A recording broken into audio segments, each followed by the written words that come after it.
morning. Hi, guys.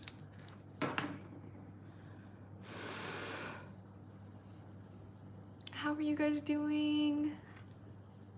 We already got a mod in here.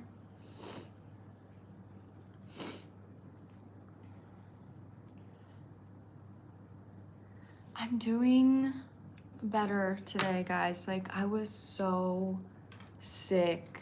Like, so sick. Like, I got literally so sick. I haven't gotten that sick in a long time. It was like fever kind of sick. But I'm doing better now. And I'm excited to be back with you guys today. Oh, hello, Sky. Yeah, I mean, I'm definitely like getting back in the swing of things, but these eclipse, guys. I feel like the eclipse has literally been shaking up so much in my life. Like, so much. Like, there's so many changes that I've been making. Obviously for the better, but your website is linked in your YouTube. Yes. So if you want to get on my list, guys, you can click on the link on my page, like on my YouTube page, and you'll find my website. And then you'll see right at the top where you're able to book with me. It's already set up for you. Oh, I'm glad you're feeling better. Thank you. It's good to be back, guys. It is good to be back. But I just feel like with the eclipse, it's like, I don't know if you guys feel the same, but it's like always, I just feel like I can't catch a break. I can't catch a break. And it's always days when I go live that something happens. But I think that the reason that happens is because then whenever I go live, you guys literally make me feel better. Like, you guys fill me up. I don't know, it's so nice. Okay, so let me get my list ready. I'm sick too. No! Aw. Guys, it wasn't even a cold. It was like literally, it was like something else. I don't know what it was. It might have been dengue fever, like from a mosquito. Like, it was bad. It was really bad.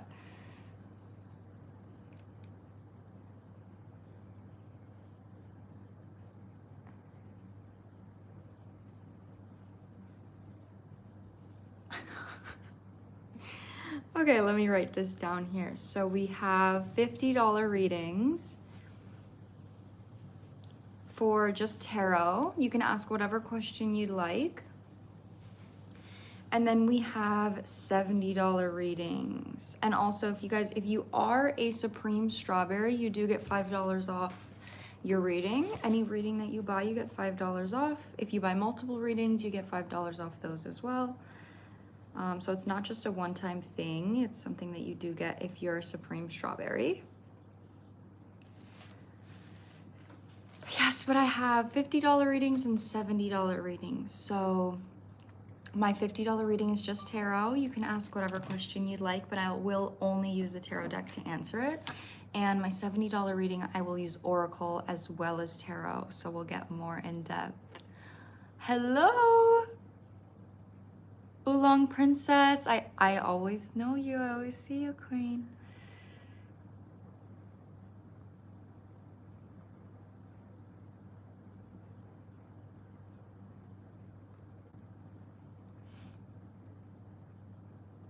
Wait, that is actually crazy. It's so cute. Somebody said, did someone ever tell you you're gonna be such a cute old lady?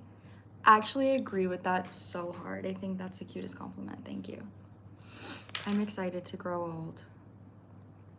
Okay, Fran got a $50 reading. Yes, I did get your payment. Fran is on my list here. So if you guys want to stick around, you can even just watch. Like, if you can't afford a reading, like, that's totally fine.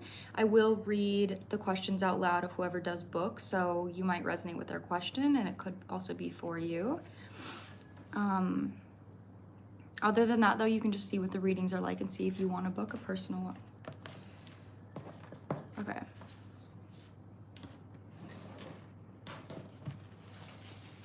Let me put this to the side now.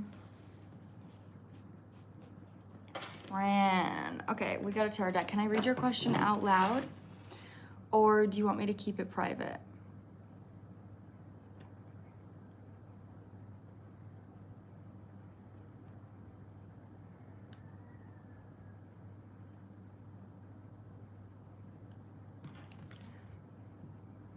Yeah, I am still taking readings. I actually only have one person on my list right now, Chrissy.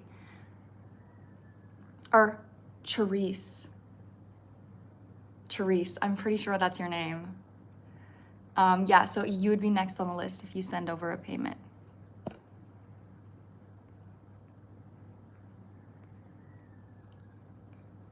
Yes, I remember you. Okay, so for Fran, the connection between me and, I'll keep the name private, just started talking to him, but I think he's the one. Okay. I'm feeling this deck here.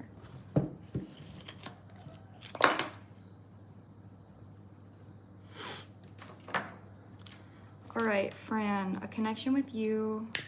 I'm gonna say the first letter is J. I'll just say that in case anyone else resonates with that. Connection reading. What's the vibe? How are they feeling? What's your advice in this connection?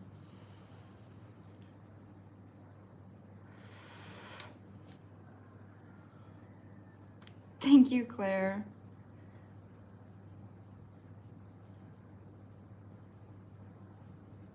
Gotta stay delusional. Gotta stay delusional. Well, I guess we'll see.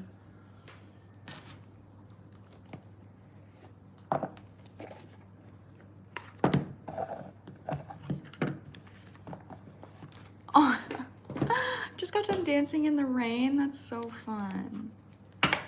Guys, I honestly, like, you're lifting my spirits. I need my spirits lifted this morning.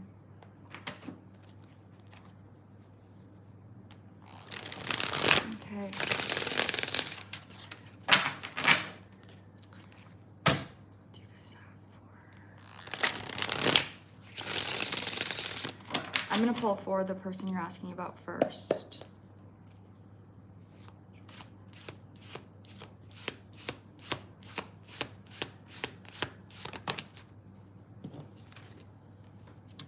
Oh my God. Wow. Okay, so I pulled 2 cards for this person immediately. We have the Lovers and the Knight of Pentacles. So this is literally long-term relationship. It's interesting though because the Lovers is a choice. And the 10 of Cups is in the reverse position on the bottom. Whoever this person is, it feels like they could be like a lover boy, lover girl, lover person, whoever this is. Like at their core, that's something that they really want. But there's a fear of repeating a family pattern. So they could maybe have parents that weren't madly in love, or parents that were divorced or something. Like there's definitely some kind of energy here that it's like, I don't want to repeat a pattern. But when I'm asking how this person feels about you, we have the Knight of Pentacles with the Lovers, which tells me that they feel the same way that you do. You're like, I feel like this is the one. Like they might feel that way as well. Yeah, but we have the Page of Swords, which is okay. This is where the grounded energy comes through. So they are observing the situation. This is definitely somebody that wants something though. Like I can feel that really, really strongly. But the Page of Swords is like, let me see how this goes. Let me see what's going on. Like, let me observe the situation. I'm also feeling like a fear of seeing something wrong. So this is someone that is going to move slower than you. Okay, I have to say that like so strongly. I think they're gonna move slower than you, but that's because they are guarded towards the situation. Like they don't want to mess something up. I think that's really good. I want to pull in your energy now because I kind of feel that regardless of how strong, I think I did get your payment. Regardless of how strong the feelings are, there is something here that you might be someone that like moves really fast or is like going super fast, and this is someone that like actually slows you down because they're not super active with how they feel. Like they're not taking action off how they feel. Yeah, exactly. You're literally coming out with the High Priestess. But the 4 of Pentacles is on the bottom.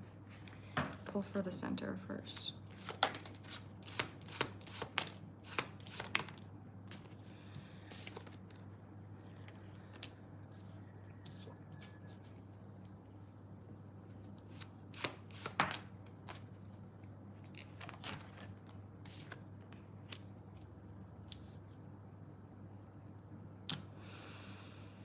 Okay, so this is a significant connection. I have to say that very strongly. They're coming out in the center with the Hierophant. You're coming out as the High Priestess, which is a spiritual connection. So with that being said, I want to say don't use that as an excuse to believe that this relationship is going to create itself. Just because a connection is spiritual and it's something that is coming through really strongly does not mean that it's something that doesn't require boundaries. It doesn't require communication. It doesn't require real conversations. Like, that's something that comes through for you because you do have a tendency to hold on to certain pain that you've had and put it onto someone else.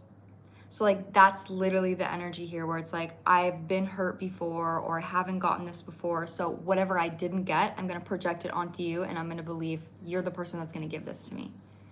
Your guides want to make sure that you're actually moving forward in an intuitive way, not in a way where you're allowing a fantasy to control your actions. So like I've said this before, the High Priestess is intuitive because she knows that what she wants exists, and she knows that there's going to be someone that's going to give that to her.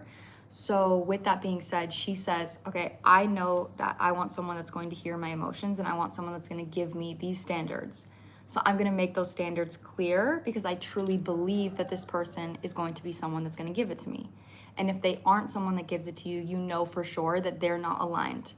But a delusional energy is, I believe that this person is going to give me everything that I want without me having to do anything. That's where I think your like trauma comes through, is like you maybe have a hard time believing that someone is going to hear you, believing that someone's going to validate you, to the point where you like hold on to a fantasy and then just hope that it's going to like be what you want it to be. So like I said, but in the center, the Judgment and the Hierophant are out together with the Five of Pentacles, which I'm gonna be real with you, is like, that's a really big energy. When I'm tapping into this energy between both of you guys, it does feel like you are going to have a lesson. There's going to be a big lesson in this for both of you, and it's going to be surrounding lack, a lack mindset. So this isn't like you're going to be married together forever. You're meant to be with each other forever. This is like, we'll see where this goes, but there is significance in each other's lives. So with the Five of Pentacles, I think for this person, it's, I don't trust, like, I'd rather be alone. Like, I don't fully trust that this connection can be something that's magical, so I'm gonna pull away. And your energy is like, I'm gonna believe that this is gonna be everything that I want, so I'm gonna cling. It's like that, like, attach avoidant energy where you're like, okay, I want this, and they're like, okay, I don't know. I want this, and they're like, okay, I don't know. That's the vibe here. So they want you to, when it comes to trusting your intuition, is make sure that you don't lose sight in what it is that you actually want in the connection. Okay, so even make a list of like, what are the standards that I want? How do I want someone to treat me? How do I want someone to show up for me? And how can I make sure that I'm always honoring those things and not getting lost in my feelings without the grounded energy of like actually creating what you want? So that's what's coming through for this connection. But like I said, they do have feelings for you. I do think that this person is like a lover boy. I think I'm rooting for a man. So yeah, I definitely do think that this person is a lover boy. Yeah, that's coming through pretty loud here. Yeah, that's what I have for you. Hi guys, hi. I love you guys too. Fran, that is what I have for you. Alisa is after, and then after Alisa is Damon. Nice to see you again, Damon. Oh wow, I don't love dynamic, so it don't love dynamic, so I'll just stay with my boundaries. Yes. Yes, a man.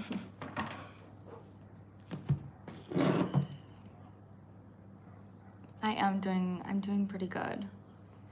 Feeling weird as fuck this morning. I'm gonna be honest with you guys, I'm feeling really weird this morning. Okay, Alisa's next. After Alisa is Damon. Alisa got a $50. Oolong Princess, hello. And then Damon. All right, guys, so I have 2 people on my list. One got an in-depth reading, one got a $50 reading, which is just tarot. So if you guys would like to get on my list, you can click on the link on my page and you'll find my website and you can pay there and you'll be on my list.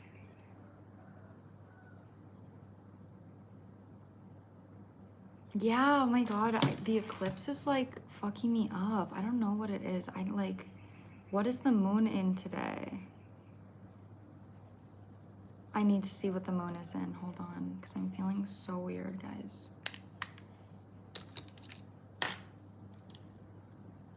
The moon is in Libra, but it's at 5%. I think we just had a new moon. Oh my God, the new moon was 2 days ago. Holy shit. That's why we're feeling weird. Okay.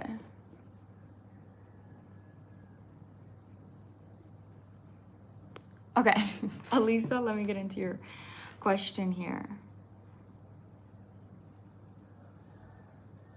We were on good terms though. I'm talking to a guy named... He makes me really happy, but it is really new. Just looking to see what comes out. Okay. Okay, connection reading between you and A.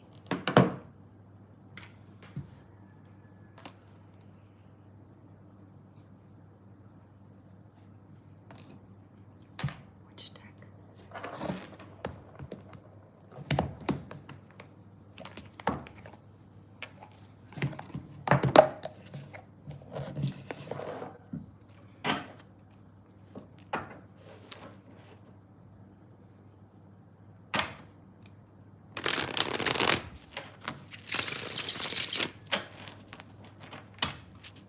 I think I just have to, okay guys, I just have to talk to you for a second. I need to like process how I'm feeling right now really quick. So I woke up this morning like feeling all right, but then there was like 2 separate things that happened where I'm like feeling like I almost have to like stand up for myself, and it's making me feel like frustrated right now. But I think the reason for that is because anytime I have something that makes me feel like minorly upset or just like, yeah, just like a little upset, like a little frustrated, my brain immediately like puts so much pressure on myself to be okay.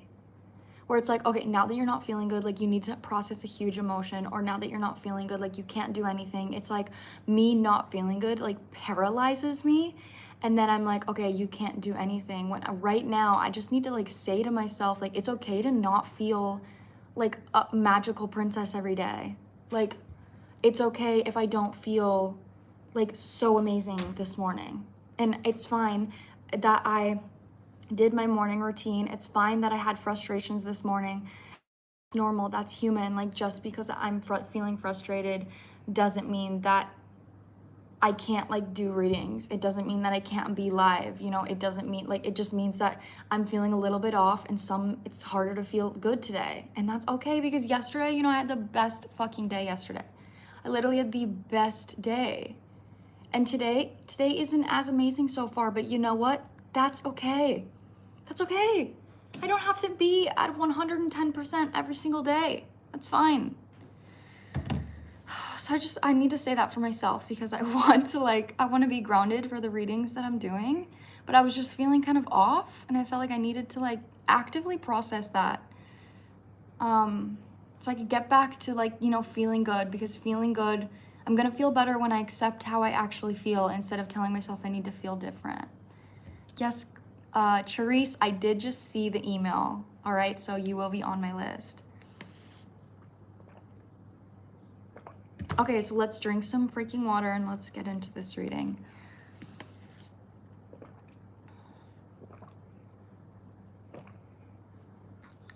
I think someone else just sent a payment as well. Let me just add these to my list really quick, guys.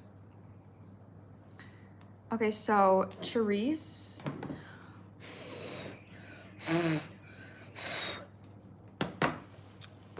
Yes, you got a 70. Oh, the emojis you sent are so cool. And then also Eleanor sent for a $50 reading.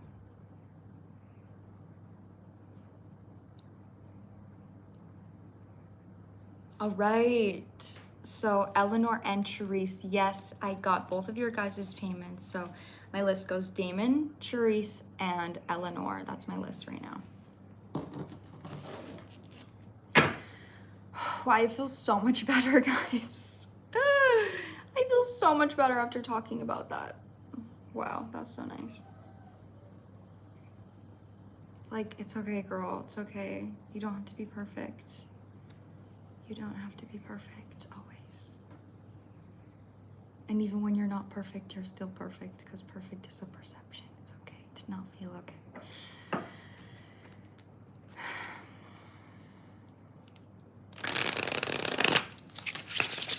All right.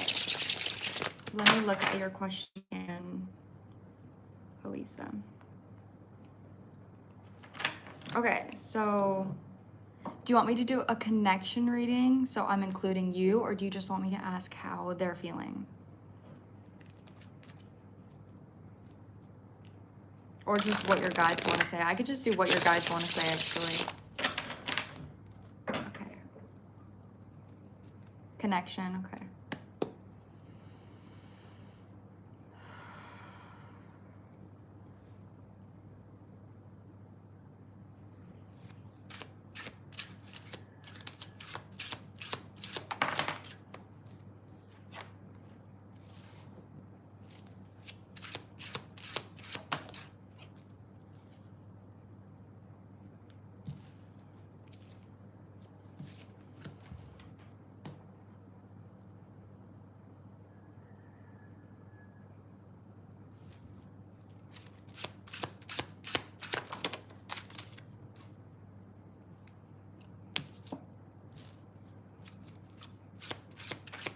And someone else just purchased a reading. Just want you to know I will get to that. I'll put you on the list.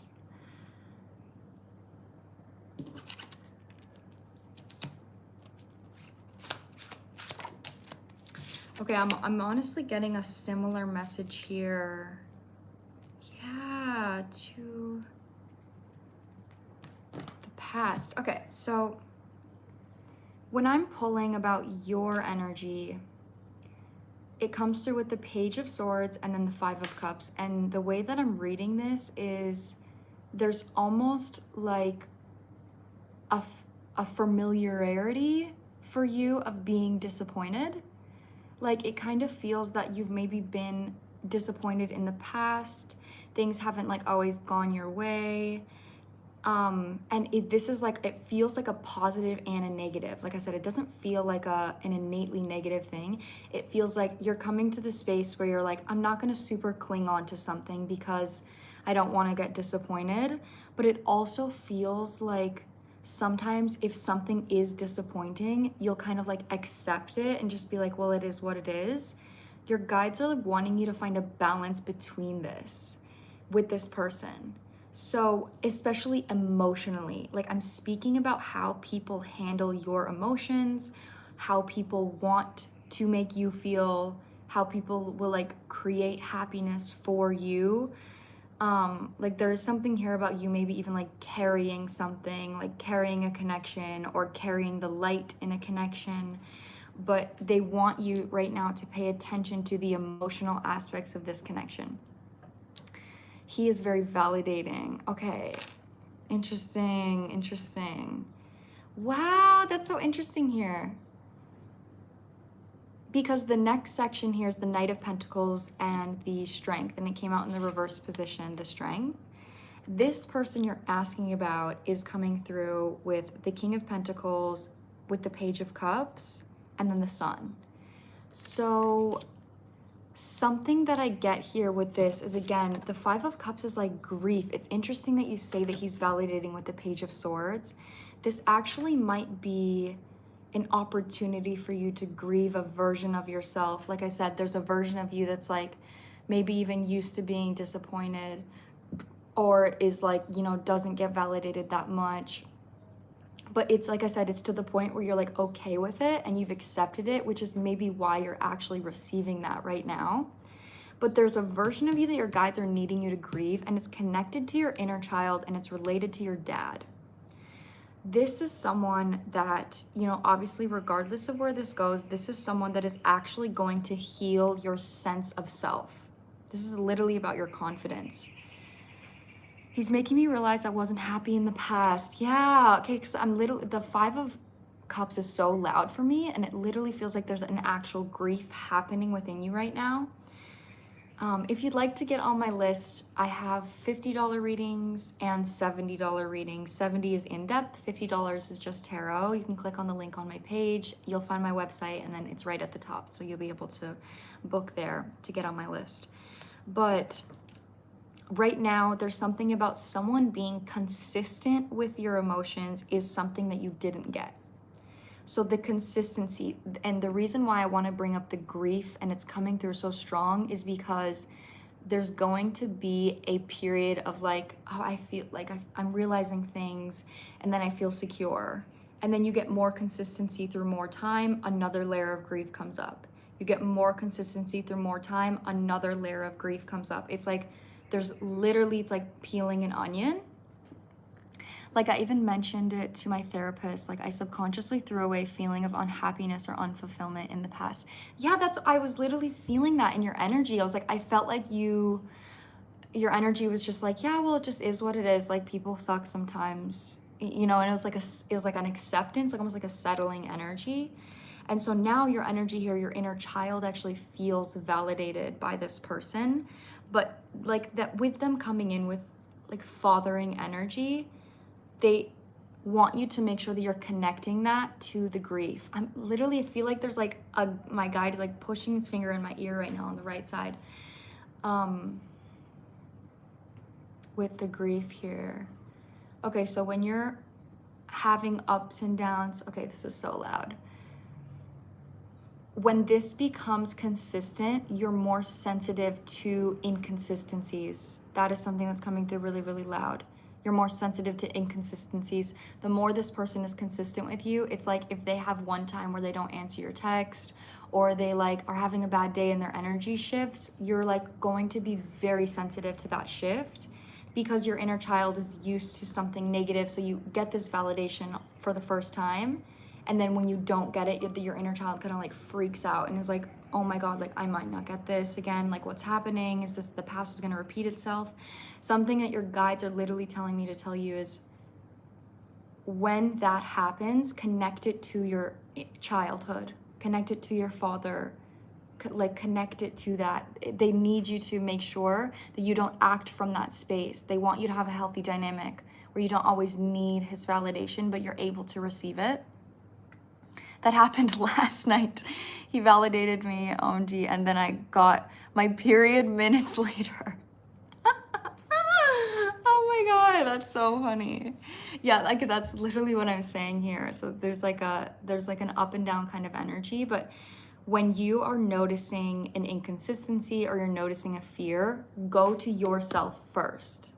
That's like the biggest message here, is just to make sure that if you're feeling anxious or you like he does something and it makes you feel insecure, go to yourself, like go to your journal, go to your safe place, go to your happy space, you know, meditate, whatever it is that you do.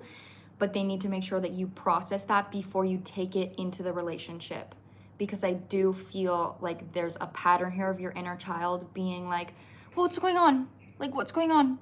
And your guides want to make sure that this part of you is the part of you that felt unsafe in inconsistency is nurtured always by you. So this version of you can grieve, so you can have a stable connection.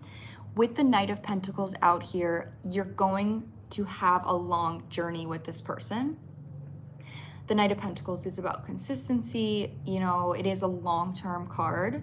I don't ever like to be the reader to say like, oh, you're gonna marry this person or you're gonna be with this person, you know, for the rest of your life, because a relationship does require effort. Like that is a free will thing to say. But with the Knight of Pentacles, I do believe that this is someone that's very big in your journey. This is someone that definitely is going to provide you a level of clarity in your emotional body that is going to help you in the future, whether this person ends up being your husband or not. So yeah, that's the main thing, is make sure you always go to yourself, but he's really helping you clear a lot of things out right now from your childhood. Yeah, and I like your energy too, because you don't feel so attached. And I think you're in a really good space with this connection right now. And you should be really proud of yourself for that. Like, having experienced this, you know, and then being in like a Page of Swords energy for a connection's like, it's definitely something to be proud of. Okay, Alisa, that's what I'm getting for you. I'm already feeling better, guys. I'm already feeling so much better. I feel like I'm being rewarded. You literally are. Like, you literally are, because you let go. It's so interesting how, like, your energy was like, yeah, well, it's like, sometimes people are gonna disappoint me, and, you know, that's fine. Like, I'll let it go, and I'll be there for myself, you know, but you're not gonna cling on to something that isn't giving to you. That's literally the energy. That's why you're being rewarded, is because you weren't clinging on to what you wanted, and you also weren't clinging on to what you didn't want. You were just allowing yourself to be. Oh, it resonated for someone else as well. I'm so glad. That felt so guided. Like, Alisa, I really feel like your guides wanted you to hear that. I don't know if there's like been any kind of doubts about the connection, but they really wanted you to like know that you are receiving something special right now. Oh, you're welcome. Okay, added to the list is Sierra. Hold on here. So my list right now goes Damon, Charice, Eleanor, Sierra. I really like him. I've never felt so happy with someone. That's amazing. I'm so glad. Sarah is also on my list. Damon, yes, you are next. And then Leanne is also on my list here.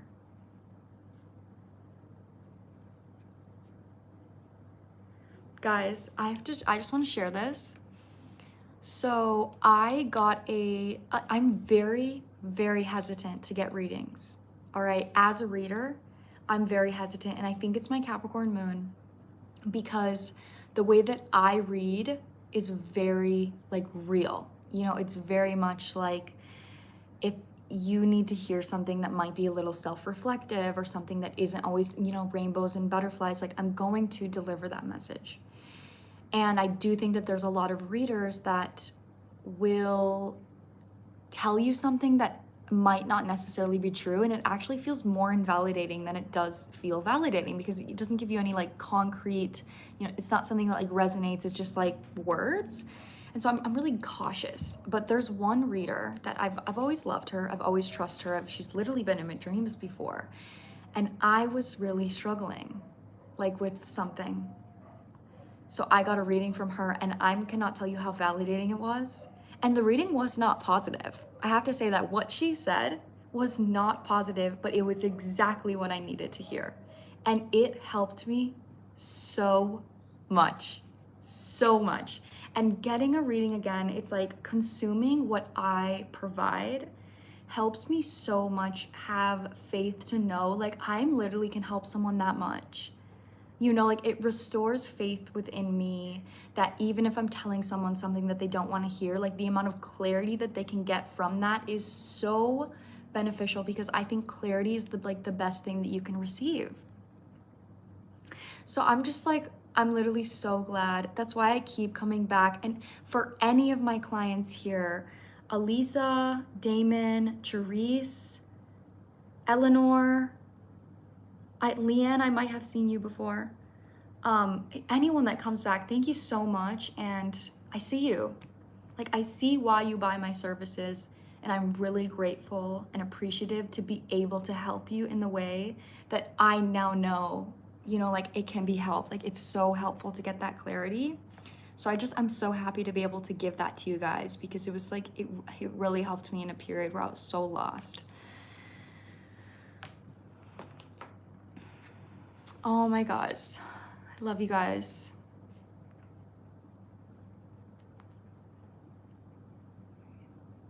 Wow. Oh. Okay, on to the reading. I just had to share that. Like, I just really wanted to share that with you guys. I only get readings from you. I don't read for myself or get any from any other readers. It's frightening. I'm really happy you trust me to keep coming back. Oh, Eleanor. You guys don't know. I've been at the point in my life where I didn't know where my next meal was gonna come from. And I was almost homeless for 2 years. And this is the job that literally saved me, guys. I'm not kidding you. So to be able to help you and to allow you guys to help me beyond words, you know, I can't use my words to show you how appreciative I am, seriously. Oh, guys, I love you. Thank you for the gifts that you're sending me right now. Oh my God. Oh, I really needed this today, guys.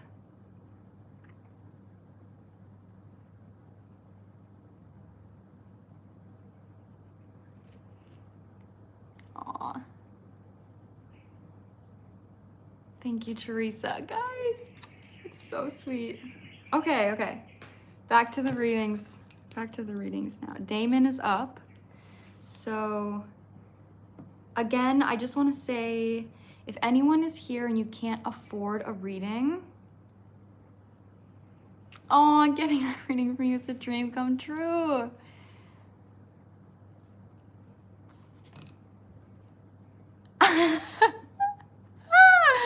That was a fun one to do. Okay, guys, so if you can't afford a reading, I still encourage you to stick around because I will read the questions of the people that are buying readings. So you might resonate with their question. So it's just totally up to you whether you want to stick around. Maybe you are feeling called to one of the readings, you see what they're like, and you can get one yourself.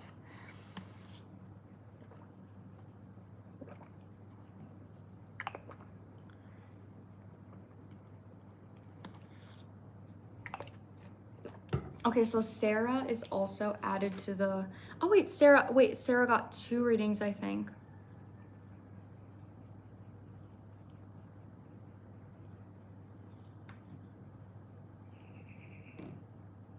Okay, yeah, Sarah got 2 readings here. I just want to make sure this is right. Yeah, okay, let me put ×2. Okay, Damon, I'm going to your question right now.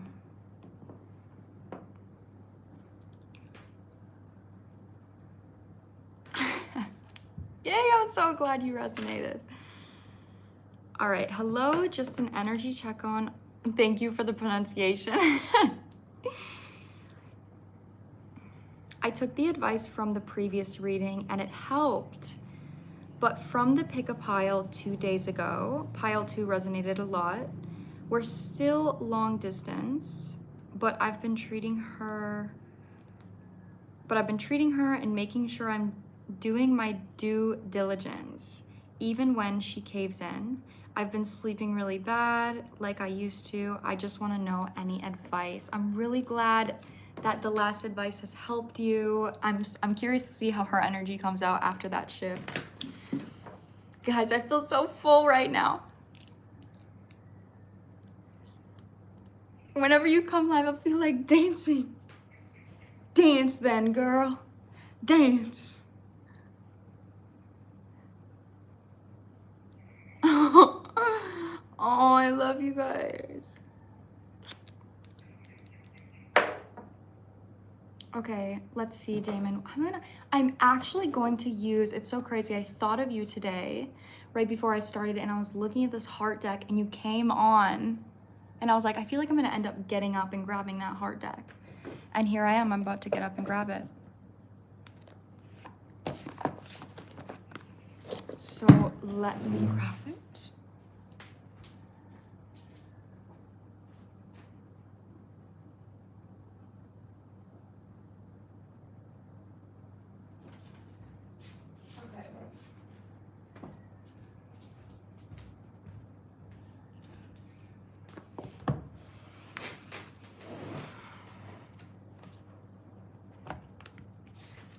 For the sleep, for the past few weeks, I've been waking up Every hour, I just burnt myself. And falling back asleep again and again. Okay, we'll see if we can get anything about that. This dress is from a boutique here it's like in Ubud Central. I can't remember what it's called. It's actually, I literally can't remember what it's called to the point where I will go to the road that I know it's on and I will walk to find it because I can't ever remember the name. But thank you though.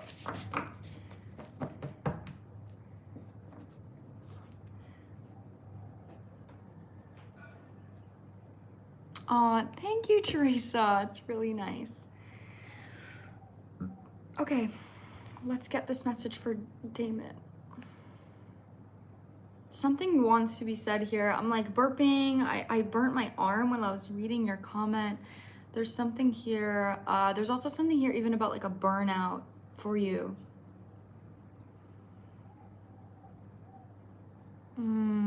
Okay.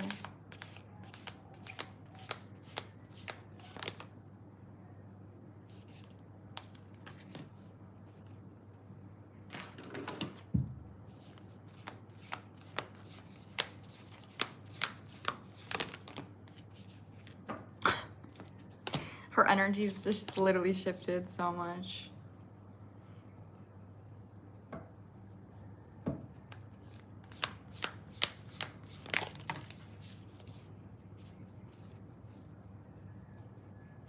The last reading. Okay, Damon, can you tell me which reading you're talking about? I do have cigarettes burns from when I was a kid and I have been very burnt out. Yeah, I'm feeling the burnout energy. What's the title of the reading you're talking about with pile 2? I just want to know so I can remember that pile.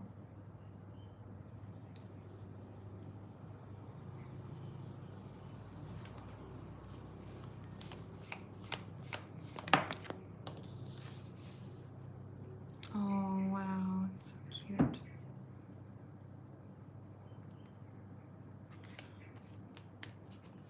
How are they feeling about you? Oh, how are they feeling about you?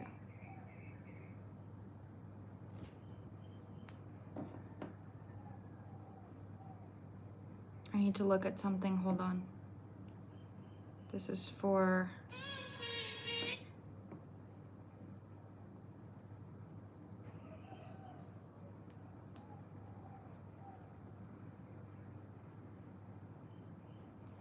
Yeah, okay, so what I'm channeling for you, I don't even know which reading this is. She sees your heart as pure, open, and giving, sometimes too much. She wants to nurture and protect you, to give back to you what you've given. Her feelings are serious and deep. Wheel of Fortune, Hierophant, all came up. She's afraid of not being enough or unsustaining what you just... Oh... Okay, yeah, I do remember that pile. Okay, there was definitely like a theme there around like someone wanting to have a certain standard but not trusting that they can hold that. Okay, that's so interesting because if I'm being honest, I literally feel like... Okay. I feel like there's kind of a theme there for both of you guys when it comes to that, like that dynamic. So you have been showing up more and I can see that very clearly in your energy and hers. Her energy is coming through with forgiveness and power. So I do feel that she right now is feeling like, okay, you're showing up more, like I'm feeling really happy about this. It's making me feel confident in the relationship that I have. Your energy though, being burnt out, there's definitely an energy here. Like there's something about you giving to her because it feels like it's what you need to do. There's a practice energy. There's an Eight of Pentacles vibe here. So Eight of Pentacles is like, I'm tired. I'm learning to do the same thing every day. I'm doing the same thing over and over again until I master it, right? But it's not necessarily the most fun energy. It's you're doing the same thing over and over again because you feel like you have to. That I feel like is part of your burnout because you're learning to actually become comfortable showing up for her in these ways rather than it being like a task that you have to do, like a duty, you know. So a feminine energy naturally gives. A feminine energy, they love to give, they love to nurture. Giving to them fills them up. So it's like if I'm planning a birthday gift for you, or I'm planning a date, or I'm like cuddling you and I'm giving you compliments, that fills me up. I feel good doing that. A masculine energy sometimes gets stuck in the vibe of like a duty, you know, a discipline. Like I need to do this only because giving is not as natural for them. So men receive through their hearts, but they give through their sacral, right? So like sacral energy, sexual energy, all right? Think about this. Men receive through their hearts. Women give from their sacral and receive. No. Women, it's literally the opposite way. Women give from their hearts and receive from their sacral. So that's why like a sexual experience for women is so sacred and it's so sensitive, because that is literally how they receive, but they give from their heart center. A man receives from their heart, right? So it's like this loop. But there is something here that's coming through about you learning. I'm going to use tarot because I want to get a little bit more advice on this, but you kind of like learning or understanding what it is or what it means to be who you want to be in the relationship, and less about who you think she wants you to be, how she wants you to show up. So it's like, okay, I'm going to do this for you because I think it's the right thing to do. And instead you say, I'm going to do this because this is who I want to be. I want to be the person that does things like this. I want to be the person that is happy doing this for you. You know, I don't want to do it because it's the right thing to do. I want to do it because it's part of my value. So there's something here about you kind of like diving in deeper about what being a partner means to you, so it feels good and fulfilling for you. I'll get a little bit more into her energy, but I want to pull tarot because I feel like I need some concrete evidence right now on this. I'm seeing this deck. Also, friendship is in the center of your guys' reading, which I do think is really interesting because incorporating a friendship takes off a lot of pressure.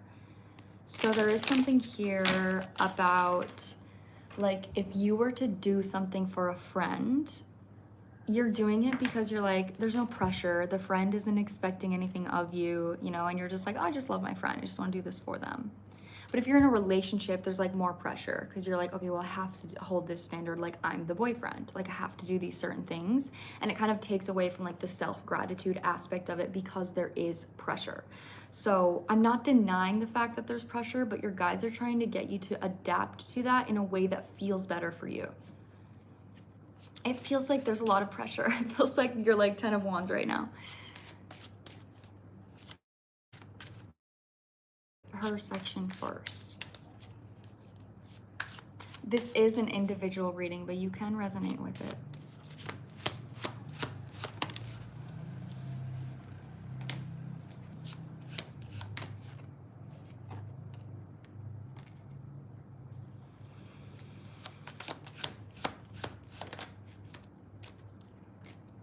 What did I say? 10 of Wands literally came out on your side.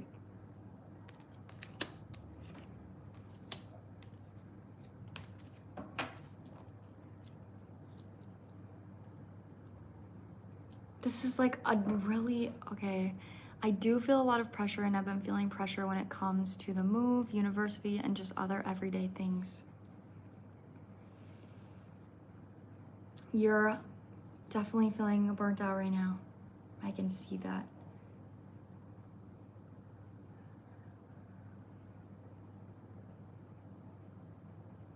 It's so interesting the way I'm reading your energies because the pressure is real, but your guides are needing you to have a perspective shift on that.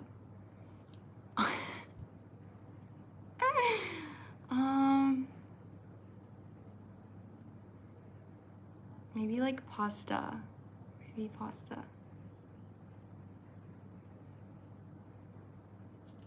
Some kind of pasta, not pesto though. Okay, yeah, I'm feeling like there's some I'm feeling like there's some kind of pressure that you're putting on yourself here. I'm gonna pull on her energy first, and then I actually want to clarify with a different deck for your energy to get more clear.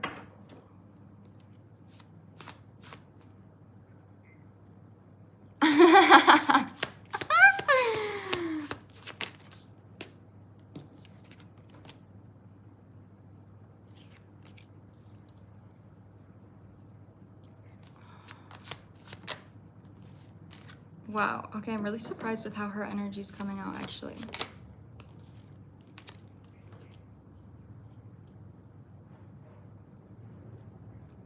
This is so interesting. This is so like woman-man relationship, how this is coming out. Okay, in the center, we have the Four of Swords with the Knight of Cups, which is about relaxed romance. That is literally the word here, is relaxed romance. Romance that's natural, romance that's fun, romance that is just kind of, you know, it just happens. It's not something that's like brought up from pressure. Obviously, if we're speaking realistically though, in a relationship, that's not always immediately obtainable without some conversations, without some work, right? Like that's real. Her energy is coming out as actually taking pressure off of you, which is why I feel like you're feeling more pressure. So she's coming through as the Nine of Pentacles, the Eight of Cups reversed with the Ace of Pentacles and the King of Swords. I first want to say she sees your effort, okay? She 100% sees your effort. She's feeling like you're making her feel like a prize, you're making her feel valued, and she does not want to let go of this emotionally. But she's also tending to her independence more because you're giving to her more, so she feels more secure and safe. So it almost feels like you're actually getting less of her energy the more that you give. And the reason why I think this is important is because she feels that the way you're giving right now is strategic. It's not heart-based. It's like, I'm not doing this because I love you and because I care about you. I'm doing this because I feel like this is what our relationship needs to stay afloat. Like it's strategy rather than like heart. So that's why when we're coming back to your energy of the fact that it's like you're almost getting less from her because you're giving more, your energy is like being asked to perceive and be like, okay, how can I be filled up by giving to her? How can I be filled up by doing something for her? So with your other responsibilities, obviously that's like regular day-to-day life, but it's like your relationship right now is like adding another stress to all of the other things that you're carrying. So they're like, how can I use this relationship as a way that is going to make my other responsibilities feel lighter? But obviously for you as a masculine energy, you giving feels heavier. It always feels heavier for you to give. So there's why it's like a shift in perspective here on like giving to me feels good. But that's where values come through. That's where when you're really stressed and you want connection, you want to connect with her, you can send her flowers and, you know, and be like, oh, I feel good about myself because I did that. Or you can like plan a date, and when you plan that date, you are receiving from her because she's happy to be there with you and you're spending time with her. You're literally receiving from that. Just because you put the effort in to create that space, she is radiating light on you in that space. Like that's something that's coming through here again with this relaxed like romance. So friendship coming through in the middle. There's also an understanding here of putting pressure on yourself, giving yourself space to have this, okay? Give yourself space to have this. So she is not in a space where she's like pressing you, all right? I have to say she sees your effort. So if you need to slow down a little bit, I don't see her having an issue with that. So if you feel like you need to slow down or take a little weight off of yourself to really ground into like your values or who it is you want to be, she will be okay with that. And actually she will notice the benefit of it because she's feeling very independent right now. And if you show up as King of Cups instead of King of Swords, she's gonna be like, take as much space as you need. I love the way that you're showing up right now. So she sees your effort, but I just have to say it feels practiced, and this is in a space for you that you're supposed to be here, all right? You're not doing anything wrong. There's nothing that you're doing or not doing. Like, you don't need to like be better. Like, that's not how it's coming through. It's like, how can I give in a way that feels good for me? And I think that is like a different perspective for you. I think that's a different mindset, but it's something that is only going to be obtained the more that you try.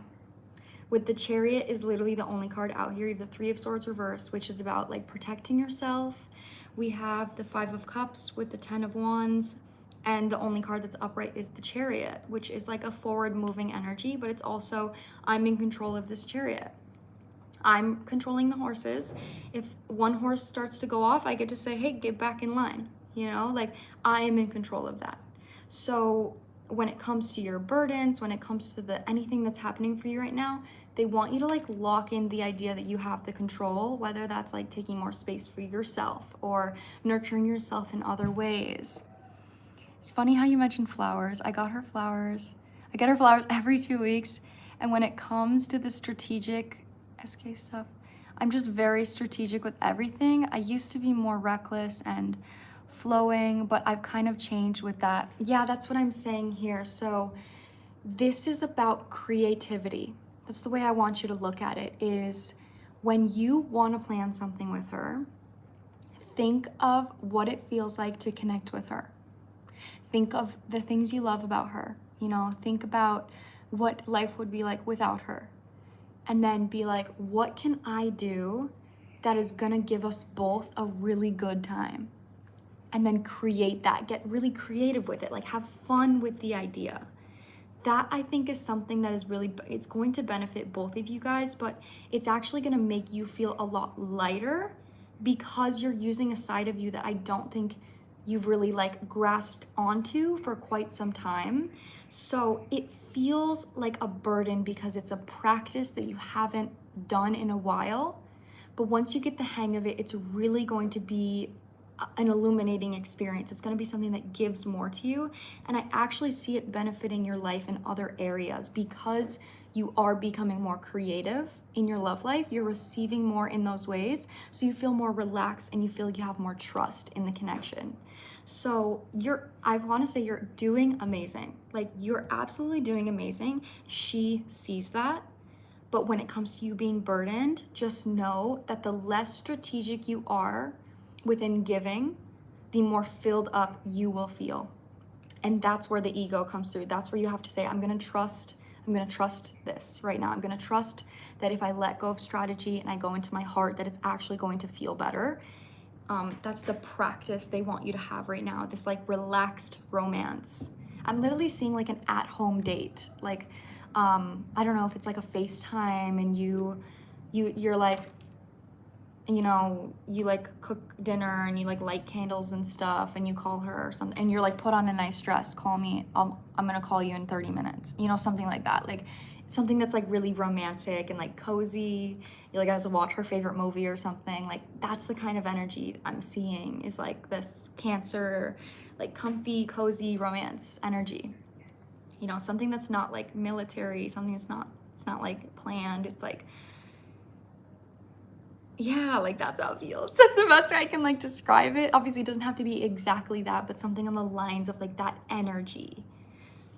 Yeah, so that's what I'm feeling, but she's definitely in this Ace of Pentacles. She sees your effort. She's feeling really independent because of your efforts, and I think that's a really good thing. You're making her feel secure. I had one in mind earlier when you mentioned the home date. That's crazy. Wow, that is literally so crazy. Yeah, so really get creative with this, okay? I think that's gonna be something that really helps you. It really helps you think in all areas of life. I'm excited, like I'm serious, I'm feeling in this energy, like it feels exciting. I think that you embracing this side of yourself is going to be a lot more fun than like you think it is. Yeah, I really love the energy. It feels like, oh, it feels exciting.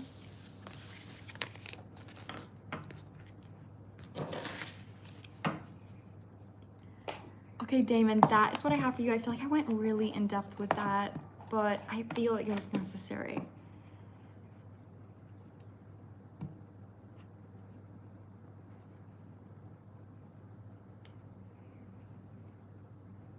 Wow, that's That's so amazing. Oh my goodness.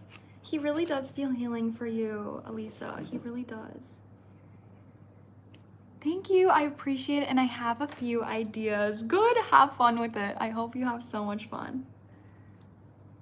I'm excited for you. And I'm also excited for your girlfriend. Okay, so Michelle is also on my list here. Let me just write this down, guys.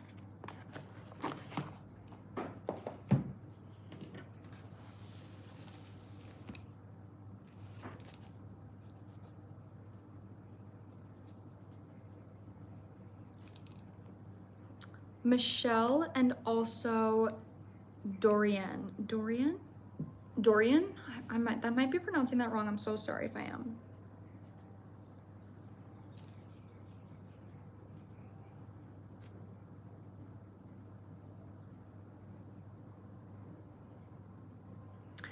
I do, Alisa, I do.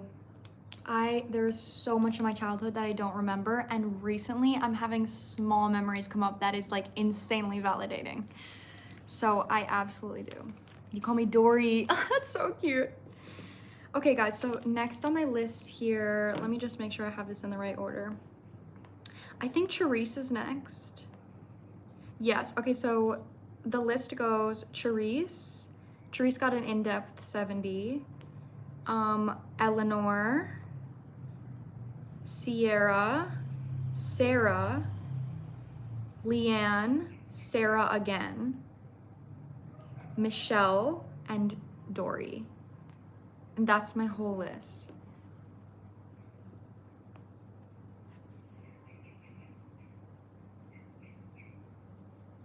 Okay, so Alisa, I actually want to tap on that. If you've forgotten your childhood, memories will arise as you heal.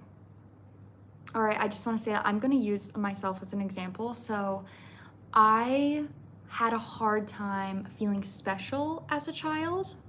And the more I lean into the belief that I am special and the belief that I have something to offer this world that others don't, right? Like everyone has something to offer, everyone's special in their own way. The more I lean into that and do certain things. Yes, Charice, I'm excited to do it with you as well. The more I will have random ass memories come up, and they will come up in the weirdest time. So, for example, I had a memory come up of my mom. My sister was like pretty manipulative growing up. Like my dad and my sister are just like, they're humans, you know, like they were manipulative, especially my sister, and she like got it from my dad. But I remember my mom one time when I was younger, she said to me, "Your sister's being manipulative." She didn't tell me what it meant. She did not tell me what the word manipulation meant. At this time, I'm maybe 6 years old. And I was smart enough, intuitively, emotionally smart enough to know that when my sister was being manipulative, I could see it. And I would literally say to my mom, "Mom, she's being manipulative." And my idea of manipulative as a child was, you are not being pure of heart. And it was like, you're not being pure. But because of so much conditioning, I would always tell myself, if I believed that someone was being manipulative or someone wasn't giving me what I deserved, my ego would tell me, like, you're being a narcissist, like you're asking for too much, like you're being over dramatic right now, like you're manipulating them by saying that they're manipulative. And that realization and that memory made me remember, no, it's literally your inner child saying, you're not being pure right now. When I see that someone is being manipulative, and it built so much trust in myself to be like, when my body says this doesn't feel good, this person is being manipulative, I'm not like calling them a bad person. I'm saying, you're not being pure of heart right now. And I realized that I have been that way since I was a child. I am so pure that I have been able to see when someone is not being pure. And it was so like such a beautiful realization to see that like that is something that I've had that was special about me since I was young, is my emotional intelligence.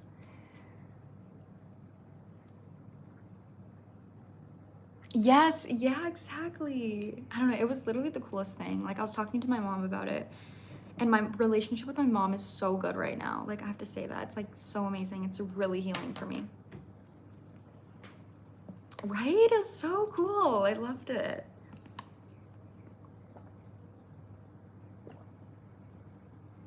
Okay, so Charice, you are next. Let's get into your reading. Can I read your question out loud or do you want me to keep it private?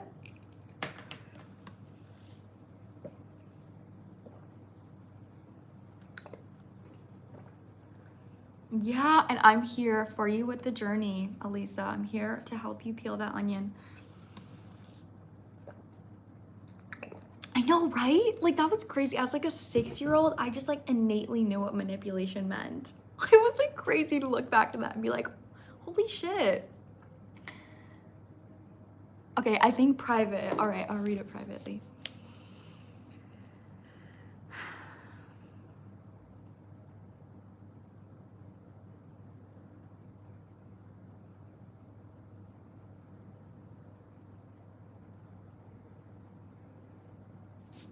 Okay, let me write this down.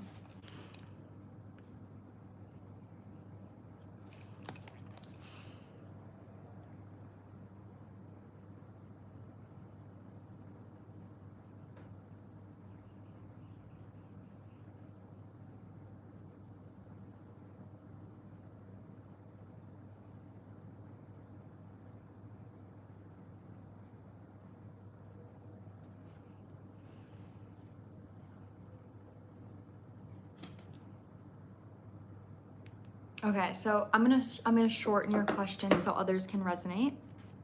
No, guys, I love the long messages, okay?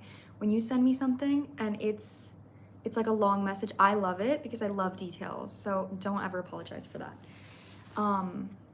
Charice is wondering why she is seeing this person's name all the time and if they're gonna reach out because they haven't been in contact. So are they gonna reach out? She has like kind of an old connection. What's going on? How are they feeling? Are they gonna reach out? It's so interesting. I'm feeling the feelings deck in my mind that I'm seeing this one. Yeah, of course.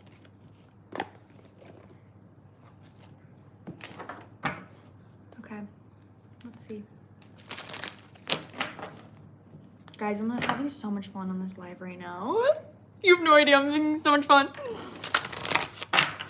I'm having so much fun yapping with you too. Literally yapping with you guys.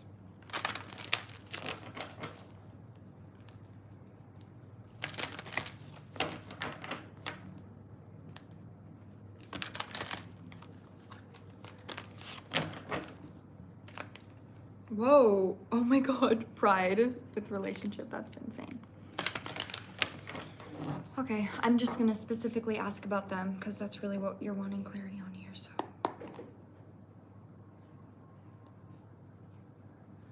He's a Taurus and I'm a Gemini. Okay, good to know.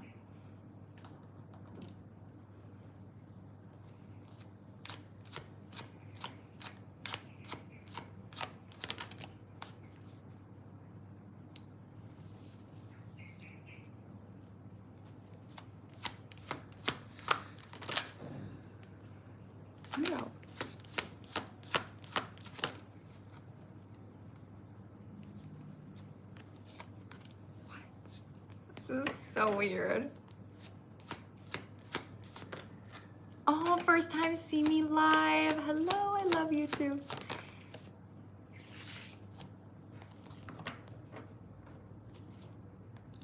Wow, I am not loving that energy. Okay, so I am immediately feeling like I don't know what happened here. This feels like a situation where you like could have wanted it to be more, but this person didn't want it to be more. Like this is someone that's like, oh, I don't want a relationship, or like I just want to hook up, like I don't want something more, you know, in depth.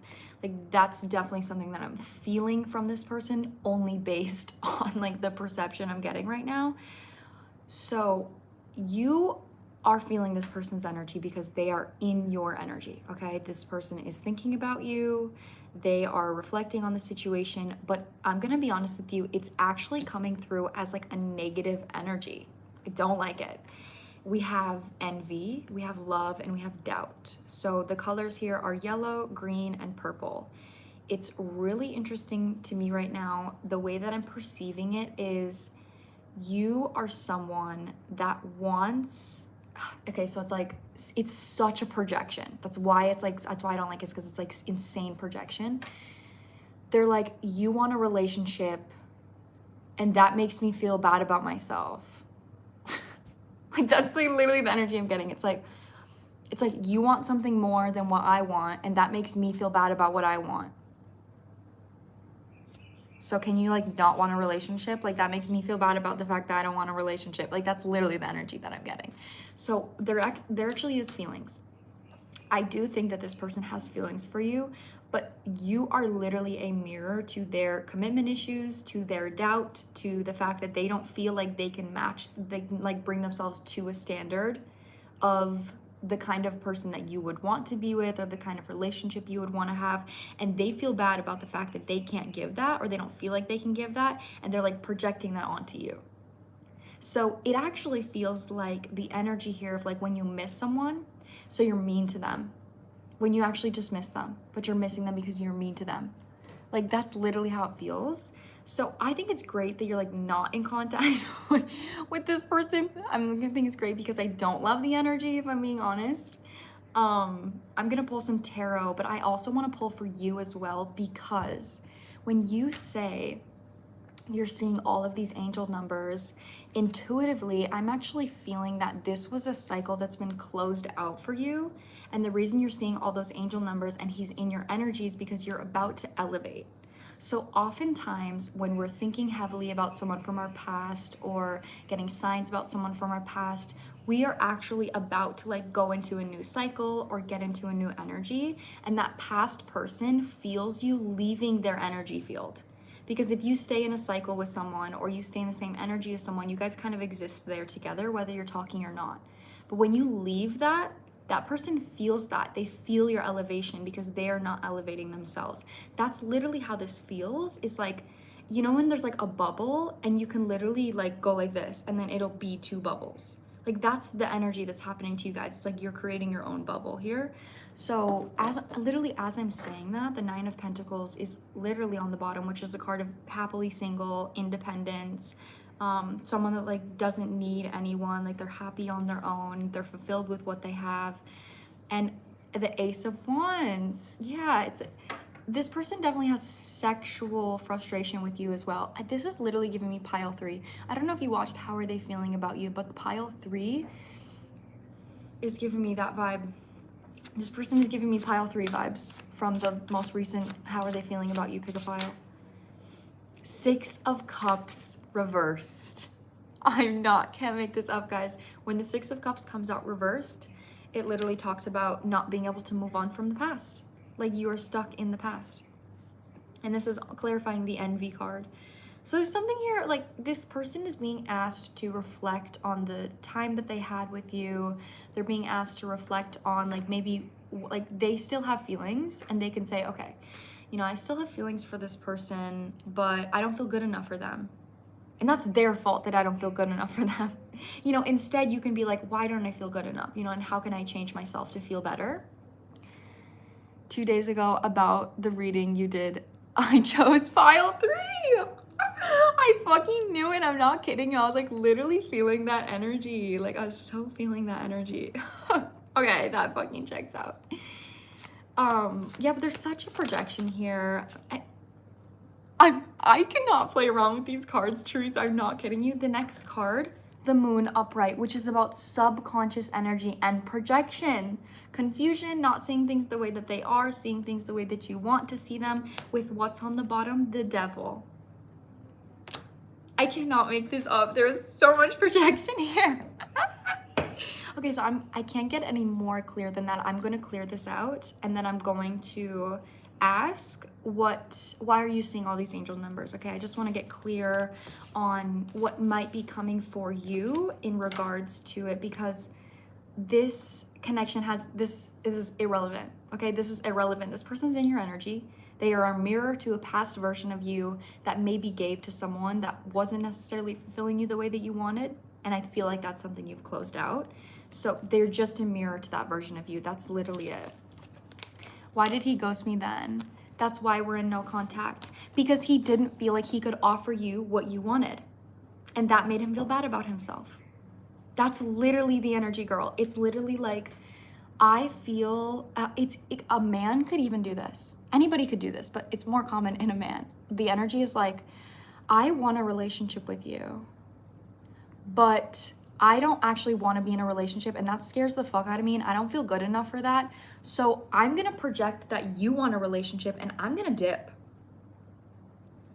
Someone can literally do that. Someone can literally say, actually, I want a relationship with you, but I'm scared of that. So I'm gonna be like, you want a relationship with me? And that's like way too much. Like, you're being too clingy, you're showing interest. I don't want that, I'm out. I don't like this pressure. When the pressure is literally coming from themselves, but they put it on you. Like, that's the kind of energy I'm getting. That's this, girl. That's this. That's like wounded inner child. Like, I can't stand up for myself. Like, I'm not strong enough to do this. I never told him I wanted a relationship too. We just hooked up and I was just vibing, so I felt confusion and felt so bad. That's what I'm saying though, is you don't even have to say that.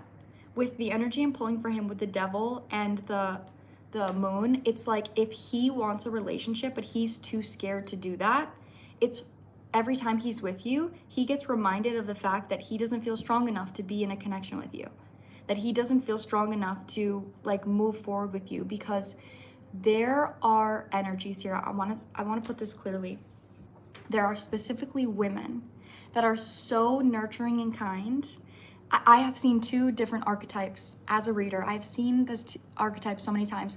There's the Queen of Cups reversed, which is someone that's like, please love me. Oh, please love me. Like, please love me. I will be friends with benefits with you, and you can treat me terrible and I'm still gonna love you unconditionally.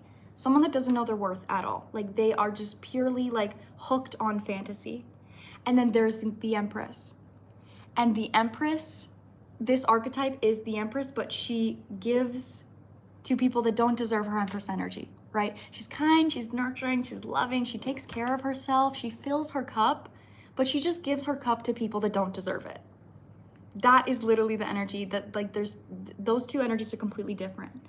When you're the Empress and you fill your cup up and you give it to someone that doesn't deserve it, they will literally feel bad because your light literally illuminates their fears. But if you're a Queen of Cups reversed, they feel good in your presence. They feel good because they feel like they're better than you. But if you're the Empress and you're just chilling and you're secure and you feel good in yourself, that's literally mirroring to them the fact that, okay, I want a relationship with this person and they're not begging at my feet right now. They don't need me. They're not like chasing me constantly. Like, I feel insecure right now. I gotta go. Like, that's the energy. So your guides are definitely telling you to like let go. Like, let go of this person.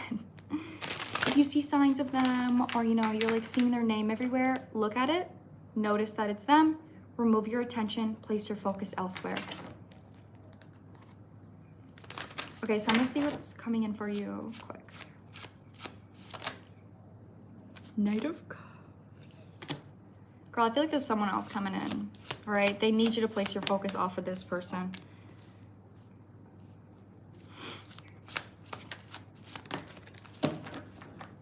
Wheel of Fortune on the freaking bottom, girl.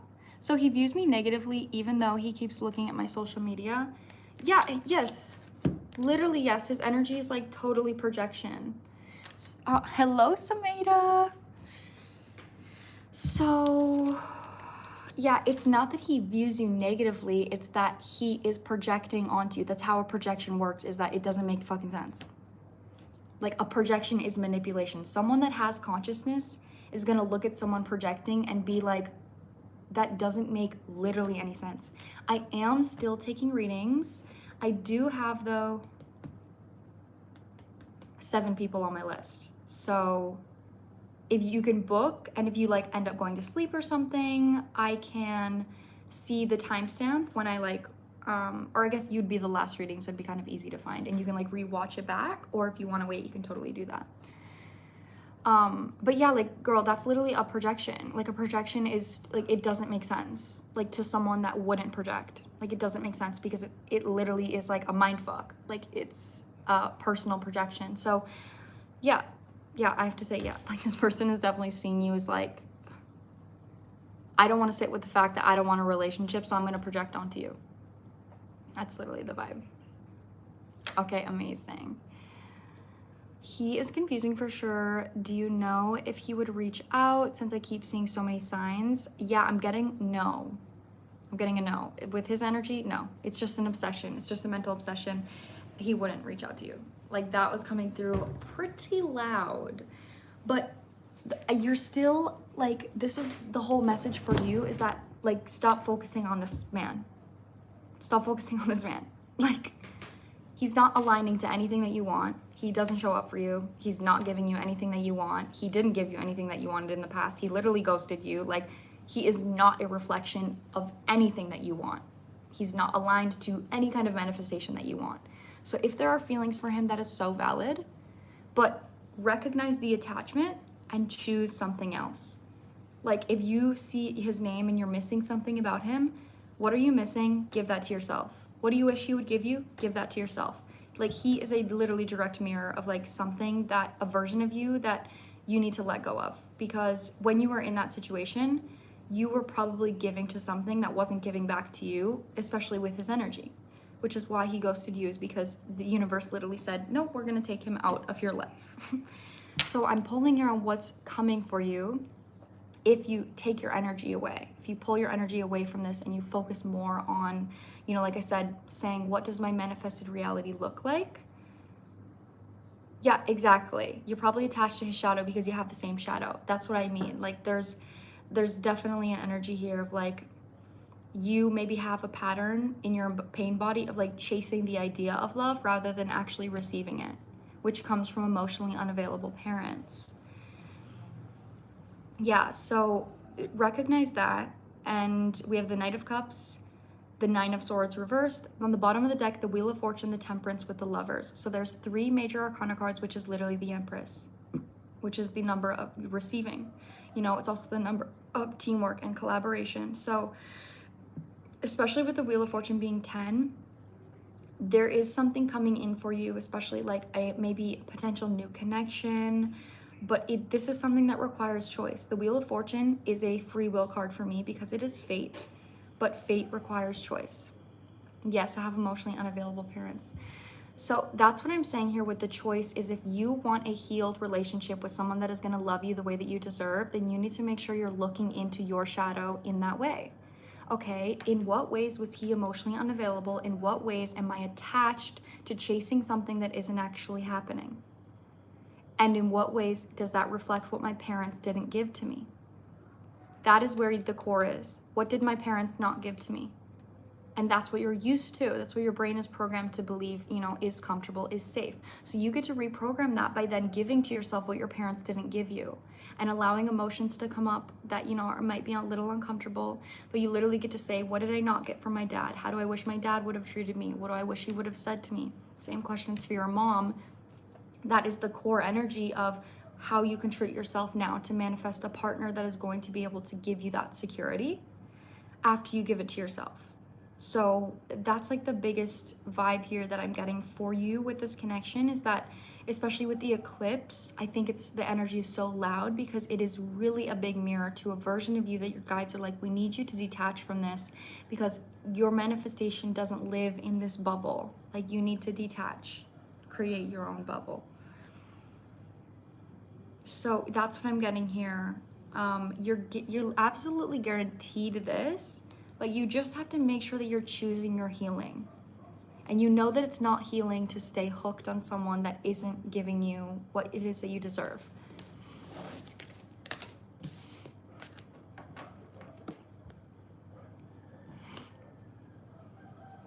Yeah, the Empress, like, I've literally read so many energies where I'm like, I can tell when someone's Queen of Cups reversed, and I can tell when someone's the Empress and they're just literally filling up fucking the wrong cup. Like, they're just giving their water to people that do not deserve it.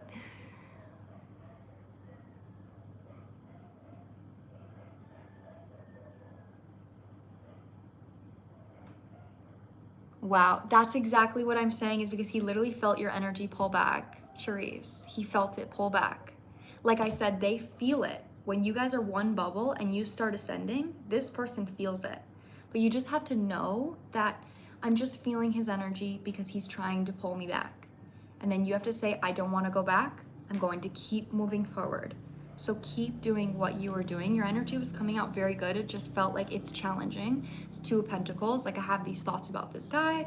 I'm seeing signs of him and I also am trying to heal. So it might not be easy, but they want you to stay dedicated and patient to your healing right now. Because there's definitely something coming in for you, but they want to make sure that you're choosing, you know, what's best for you to make sure that you're aligned on that path.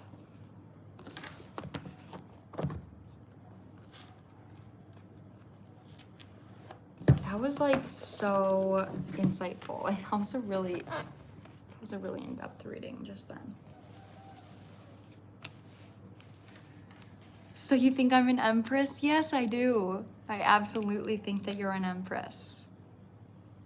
Absolutely. And you deserve an emperor. You know, that's gonna show up for you. So don't give your energy to a freaking devil. Don't give your energy to a devil when you're the empress. Yeah, I think you are that archetype. I think you're the type of person that is gonna take care of yourself and you're gonna like feel good about yourself and you're gonna like give your cup to someone that their cup is like fucking rotting and has holes in it and you're like, let me give you some water, sweetie. Like,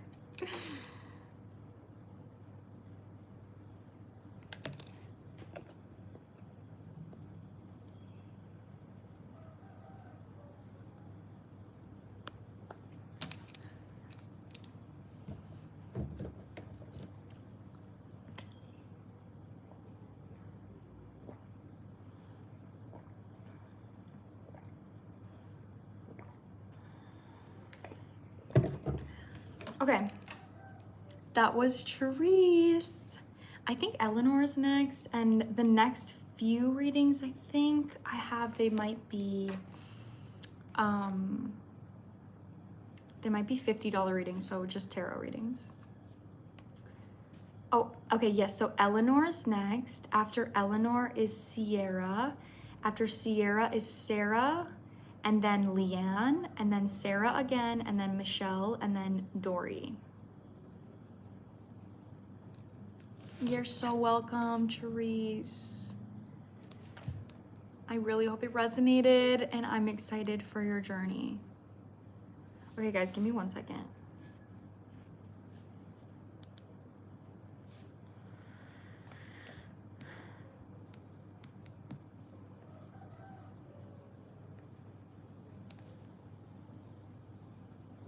I really appreciate this a lot. It's been hard and it definitely resonated. I'm so glad. It felt hard with the Two of Pentacles, but I have no doubt in my mind that you'll find your balance with it. Absolutely.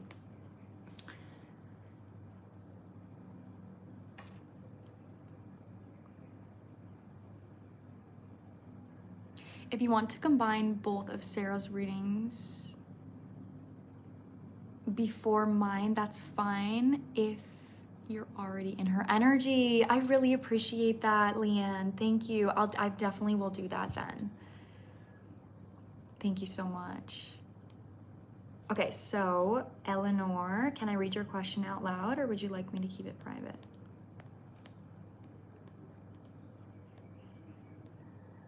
That's a really good idea, actually. Oh, you can share this with the live, it says, okay.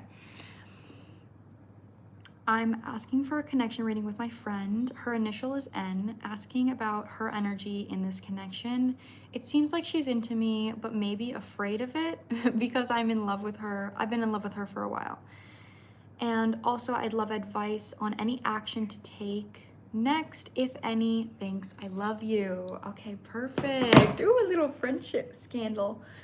So how does this friend feel about you? Are they scared of their romantic feelings for you? And what can you do about the situation? I'm gonna use the bathroom really quick and then I'm gonna come back and do your reading.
I'm back.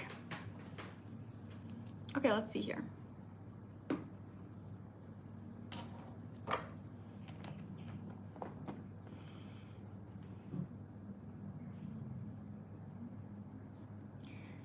And Eleanor, you also got a tarot reading, so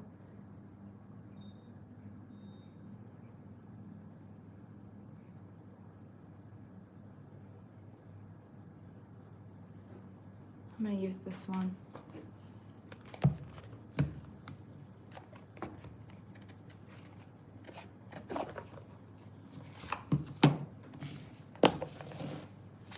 Okay, let's see here for Eleanor.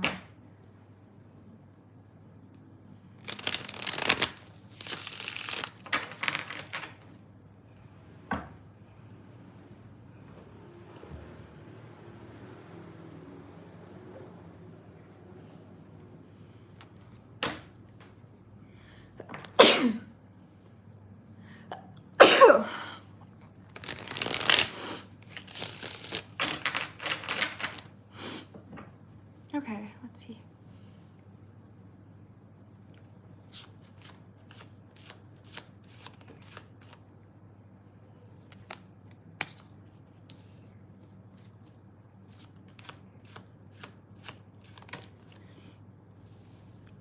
Okay, she is not very clear on how she feels about you. Like, you literally said, I feel like she's scared of her feelings.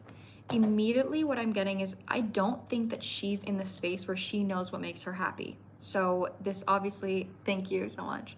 This obviously could talk about a lot of things, but 9 of Cups reversed, that just talks about overall energy. Like, I just don't really know what makes me happy. So that could be sexuality, relationships, you know, diet, like however that is. First 2 cards, when I'm asking of how she feels about you, we actually have the King of Wands with the Ace of Swords in the reverse position. And I'm going to be honest, this is coming through as an energy here that she sees you as a strong masculine energy. She sees you as someone that takes action, someone that would take care of her, someone that's confident. There's definitely an energy here of like someone that King of Wands energy is like, let me treat you, you know, let me treat you, let me take care of you, I'll compliment you, I'll make you feel good. But with the Ace of Swords reversed, it literally feels like this vibe here of, I really like this, but I don't know what it is that I'm feeling. I don't know how I'm feeling about this, but I do know that I like the way you show up in my energy as a masculine figure. So obviously that can be like boyfriendy vibes, but she feels confused about it.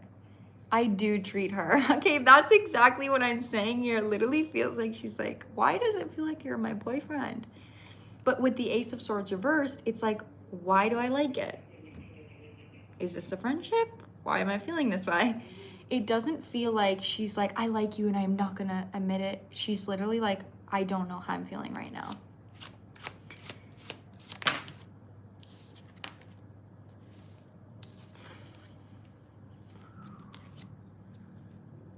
That's loud. That came through really loud. Something about values is coming through here. Something about family. I don't know if her family is very open or receptive to something that is like same sex. It feels taboo. I'm reading it like this feels taboo. When it's literally coming through with the 10 of Pentacles, but in this card, in this deck that I chose for you specifically, it's like this family, but it's like a royal family. It's coming through with the 5 of Wands, which tells me that there's some kind of inner conflict here. Yeah, there's some kind of standard she feels like she needs to uphold that wouldn't align. This comes through as a subconscious block. This isn't even like I'm consciously thinking, oh, I might be into this person and yeah, okay, wait, so you go to the link tree and then you find my website and then you can pay on my website. You'll see the option when you get to my website. But yeah, it comes through as like a vibe here where something that's blocking her ability to even allow herself to believe that she may have these kinds of desires is something that's being blocked from like, no, that just like, that wouldn't even work. Like that's not a reality that could happen. How else does she feel? Five of Swords, I just saw. It didn't come out, but I just saw it. King of Pentacles reverse. Like, this is a father energy. This is what I mean. Like, there's some kind of archetype here where it's like, I need to be with a strong man. I need to be with a man. I have to be with this, like, someone that's, you know, works corporate, someone that has an office job. Like, that's literally the vibe that I'm getting here. There's some kind of family standard. It's about her father, how her father is, the way her father acts, the way her father treats her is something that like really, it could even be the energy here of like, if she doesn't get validated emotionally by her dad, that causes her brain to be wired to say, I need emotional validation from a man, you know, and that is oftentimes like, that's why a lot of women I think are like afraid to be in relationships with other women because they need validation so much because of their childhood. There's something here that I'm getting about that subconscious energy. She thinks about it, it feels guilty, like, ooh, she likes you. She definitely likes you. But the Nine of Swords is here, which is crazy here. Four of Swords, she's sleeping. This is literally the card of rest. But then look on the bottom, Nine of Swords. So I actually do feel really strongly that there's sleepless nights, Seven of Swords, where she feels these feelings about you. She maybe even has certain thoughts about you and she feels wrong. She feels like, I can't think that, like I shouldn't think that, like this is wrong. Especially if you haven't been clear about your feelings. She may even think like, oh my God, you're just a really good friend and I'm sitting here like having gross thoughts about you, like what the fuck, like I'm a terrible person. Like that's the energy. Her energy feels like sweet and kind, but it feels like, oh, I'm scared of this, like what the fuck. She doesn't feel at all like you are trying to court her or you're trying to make her feel any type of way. She doesn't feel that. She feels like it's something she's feeling and she feels guilty for that. Oh my gosh, this is like so heated. She absolutely loves hanging out with you though. I have to say, like when she's with you, it's giving me like romantic as fuck crush energy. It's literally giving me like, oh my God, like I kind of can't wait to see you again. Like we're such good friends. You know, okay, I'm gonna pull here just on any advice for you because that's like a heavy energy to be dealing with, especially when you have feelings for her. She does know that I like her, but I had a feeling that her religious and family guilt was getting in the way. Okay, so is her family religious? Because it was coming through really, really loud. Her family is a huge influence in her ability to go outside any kind of perception when it comes to her sexuality. Like, that is huge, okay, right? Like, that was coming through as, like, this is controlling my actions. There's no doubt about it. Like, this is what's happening. What's Eleanor's advice here?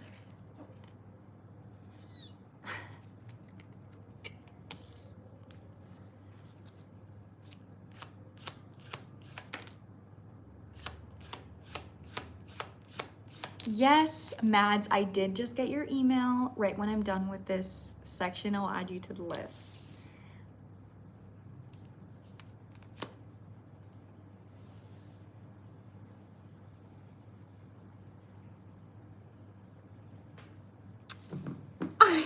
Weird. Wait, this is weird. Okay, I have to say that, Eleanor, your energy comes through really strong. I feel like you're strong-willed. I feel like you're someone that like, your feelings don't get hurt that easily. I think you have a strong masculine energy. Yeah, you have a strong masculine energy where you're like, yeah, I don't really care. Like, I don't really, like, I give because I like giving. That's how your energy feels. So with that being said, your advice here is to listen to your body. You like to give, all right? I see that very clearly in your energy. You like to give, you like to treat, like you would definitely be like, you definitely got that boyfriend energy, you know, like I have to say that. So I think that's fine. And I think that there is definitely a part of you that is like, I'm good for this person. Like Yeah, it's funny. I'm so feminine presenting, but I love giving. Yeah, I know I get you because I feel like I also carry that boyfriend energy in me. Like I know exactly what you mean. Like I recognize this energy that I'm reading, but I'm also like, "Ee!" You know what I mean? Like I know exactly the vibe. So I see that, but you have strong masculine energy, which just means that you don't let your ego get in the way. That's how I perceive a strong masculine energy is you take action for you know, and that is a very attractive masculine energy. So I think that you do have an innate energy of wanting to prove, even of like, yeah, I think that I'm good for her. I think that I would be good for her, and I think that if I keep showing up for her, I might be able to be someone that can like help her recognize what is good for her. And I think that could be fulfilling for you. But I think that it's only fulfilling for you if you're detached from the outcome. So that's where your feelings come in. That's where your guides get to say, all right, at what point do I feel like I'm depleting myself for someone that I don't know if I'm going to get the outcome that I want? That's where you need to pull back. Until that point, I think it's absolutely fine to court this person. I feel like it's absolutely fine to give to this person. But at the point where you feel like there's no progress and there's nothing moving forward, that is where you need to pull back your energy. Knight of Pentacles reversed on the bottom, which is a card about giving to something and it doesn't lead anywhere. We have the Eight of Pentacles with the Eight of Cups. All right, so this is like, I'm gonna keep trying, I'm gonna keep going, I'm gonna keep going, I'm gonna keep trying. But then the Eight of Cups is like to the point where I feel emotionally fulfilled and I'm not getting what I deserve back. That's when I'm like, okay, I have to pull back. So I would say it's really up to you. I do think that you enjoy giving to this person. Like, I have to say that. Okay, so Natsy, my readings are $50 and $70, and it's actually linked in my bio. So you click on my bio, you'll find my link tree, and then you'll find my website. And then after you are on my website, you'll see where you can pay. So just letting you know that is how you get on my list. But yeah, that's Eleanor. That's what I'm getting for you. No worries. Yeah, no worries. Is you really being called to listen to your body here. You'll know when it's time to pull back. Yeah, you'll know, all right? Because you'll feel it. If you feel like that's now, if you feel like you want to do that now, like that's totally fine. But this is not like a timing-based energy. This is like a body-based energy. Because I think you're having a good time giving to this person. I just think you have no idea what could happen. So if you want to take that chance and you want to take that leap and be like, I'm going to keep giving and see where it goes, knowing that it might end up just depleting you, you might end up like giving to receive nothing, that's fine, you know, but you're taking a leap, you know, you don't know what's going to happen. Yeah, exactly. Okay. Oof. I hope that was validating for you though, because her energy was spot on to how you said. And I have to say, she definitely stays up thinking about you. And she doesn't feel good about it. She feels guilty about it. I don't think it's something she would like ever tell literally anyone. Because it was coming through as like how could I think this?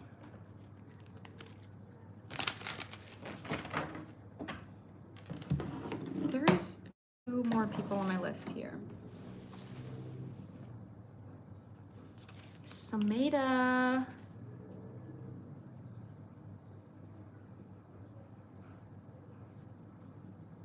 Yes, Snow Sameda, she gets $5 off. Absolutely.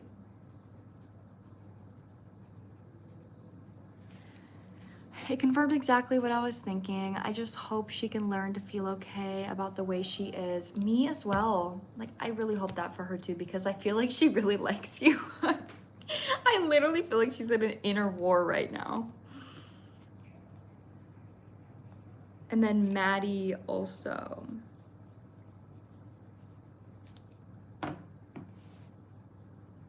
Okay.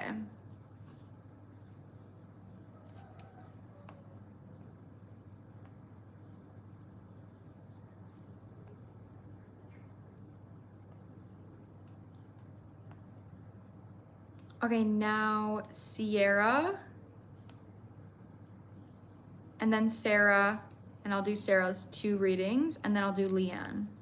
And there is more on my list after that, but we are going to start with Sierra. So Sierra, are you here and what is your question? You also just got a tarot reading. So we'll see what comes through. I just need your question.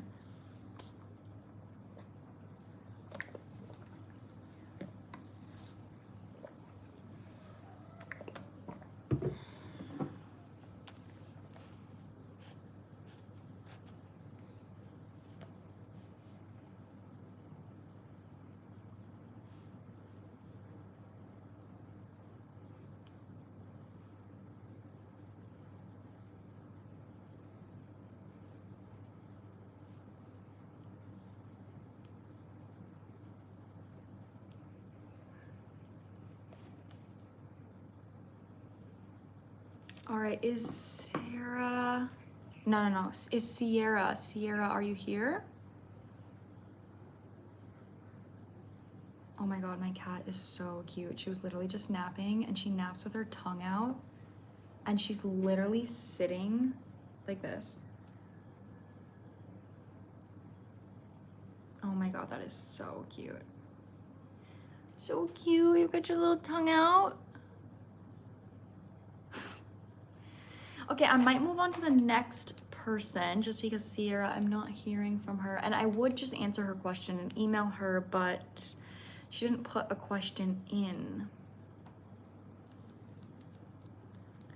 So I think I'm just gonna move on. I think after Sierra was Sarah. Yeah, Sarah. Okay, so your first in-depth reading and then you have a second one as well. And I will do them one after another. Okay, so guys, help me remember that Sierra, yeah, I'm so excited. I'm so glad you're excited. Remember that Sierra, if she comes in, if you guys see her in the chat, or, please like let her know that her reading is, it's time for her reading, and then let me know if she's here as well. If you guys see her at all. It's spelt C-I-A-R-A. And I'm not sure if that's her username. Thank you. Okay, so can I read your first question out loud, Sarah?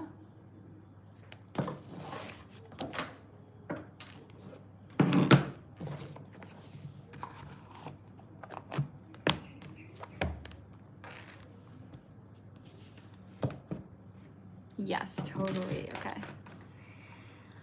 I'd love an in-depth reading about what's happening in my life right now. I feel like I'm truly elevating into a higher version of myself. I've lost a lot, but I can feel that now is the time for me to rise, especially when it comes to my career.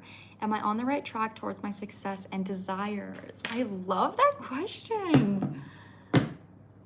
It's 1:11 a.m. here. I'm so down for it. It's 1:11 for me as well, but in the afternoon. Okay, so we have a 12-hour time difference, so you're definitely in America. You're definitely in America then. I'm feeling the Animal Oracle and here as well. This is what I'm gonna do. I feel like I need to put my glasses on right now. Oh my gosh, guys, I think my boyfriend ordered me food. Hold on.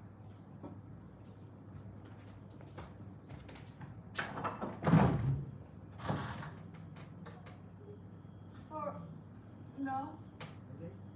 Yeah, for Hailey. Terima kasih banyak. Guys, my boyfriend ordered me food. Oh my God, I didn't even ask him to.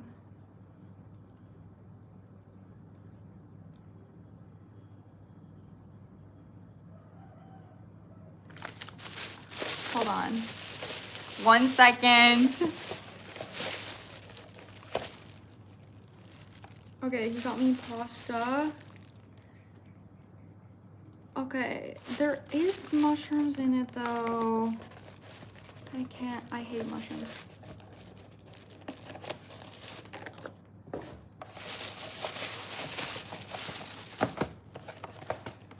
But he did get me fries, so hold on.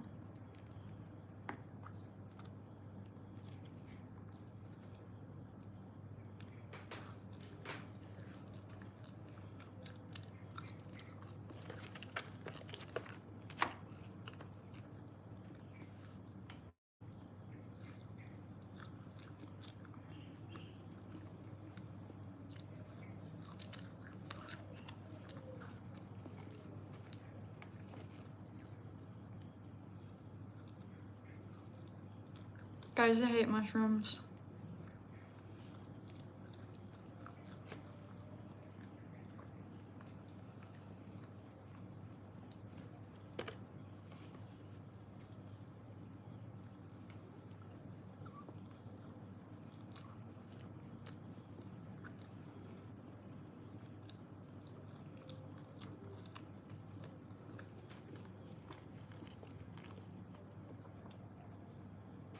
It doesn't, the texture is like disgusting. Like, I couldn't do it. And taste.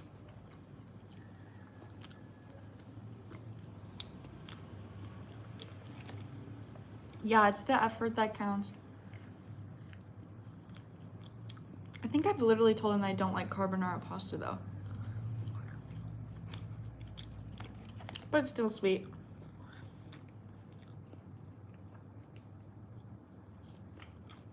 Okay. 2. The reading.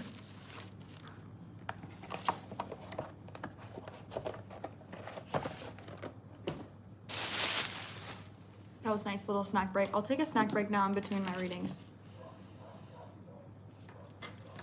Okay, so you just want like a general life reading right now. You're especially running, are you on the right track towards success and your desires?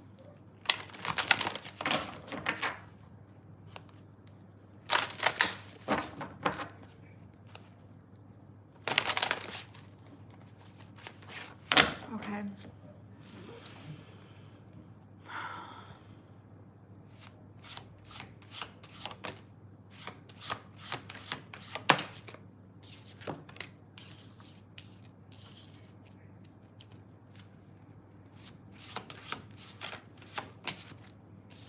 Oh my God, hummingbird card is out. This is really good that that's coming through. Okay, so I'm gonna be real honest with you. The message is coming out really positive, but something that comes through is that you actually, if we're speaking vibration and energy-wise, you actually already have it. Whatever it is that you want, you already have it. You're already in alignment to receive the manifestation that you want. You just need to take the actions. So with the bottom of the deck being grizzly bear, pronghorn, action, and then elephant, this could confirm that you're already been taking actions or that you're being asked to take more actions. But it feels like right now, the only challenge that you have right now is, I would say, biting off more than you can chew. Your energy feels extremely resilient, and I feel like you've been through a lot. I'm the problem. Yeah, no, that's what I mean. It's like you've already done so much emotional work, and they're like, okay, you've done the emotional work, you've taken emotional action, like you need to do the other part now, you know, which is like actually doing it. So it's like, okay, I feel worthy of being a content creator, but you can't be a content creator if you don't ever make content, you know, like that's the energy, like that's what your guides are telling you. But with the biting off more than you can chew, it's like when I do something, you might put so much thought and like effort into something that you're doing instead of being in a flow state. And this is something that your guides are trying to get you to lock into, is when you act on something that feels good and you don't think about it too much, you don't overanalyze it too much, you don't like need to process your emotions about everything that you're doing, and you just do it, that is where you're going to start receiving.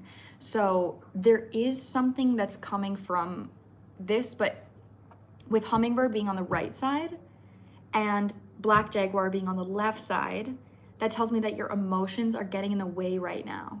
So it's like when you sit and you like feel something and you're like, what am I feeling? Like, I need to process this emotion. Where is it coming from? Like, how can I heal this right now? Your guides are like, no, like get that shit out. Like this toolbox is healing. You've healed. You're in the vibration. Now it's time to act. It's time to do. So instead of like that and you say, okay, I don't feel good. What can I do that's gonna make me feel good? And you do that. Whatever that is, that's gonna bring you some kind of abundance. So this is like not thinking too much. It's like full energy, not thinking too much, not processing too much, just recognizing I don't feel good. What can I do to make me feel good? Let me do it. Like that's literally the energy here. Look what is on the bottom, girl. Happy success. Happy success.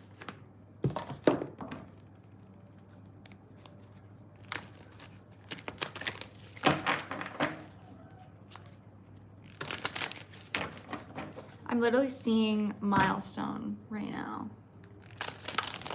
They're like, you're already there. You're already there, you just need to do it.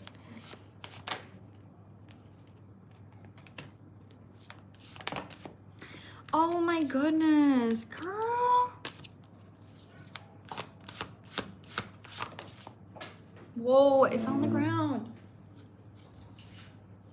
The transformation card fell on the ground. Are you fucking kidding me? That's literally insane. When a card falls on the ground for me, it means it's about your root chakra, like your root center, your sense of safety, and your sense of stability. And now I'm in an agency, and like all my perfectionist side is coming up, and it's so much. I think a lot too much. Okay, that literally makes so much sense. It's crazy you said that you're literally in an agency, because commitment is at the bottom, and this is literally about like signing a contract. So, oh my God, let the tears flow, queen. If this is making you cry, then this is obviously a release that you need. So please feel free to let those tears flow. The mindset they want you to have. Okay, this is coming through really loud. Be grateful for the version of you that overthought. Okay, be grateful for the version of you that would think so much, that would process so much, that would perfect yourself, because that is the version of you that healed.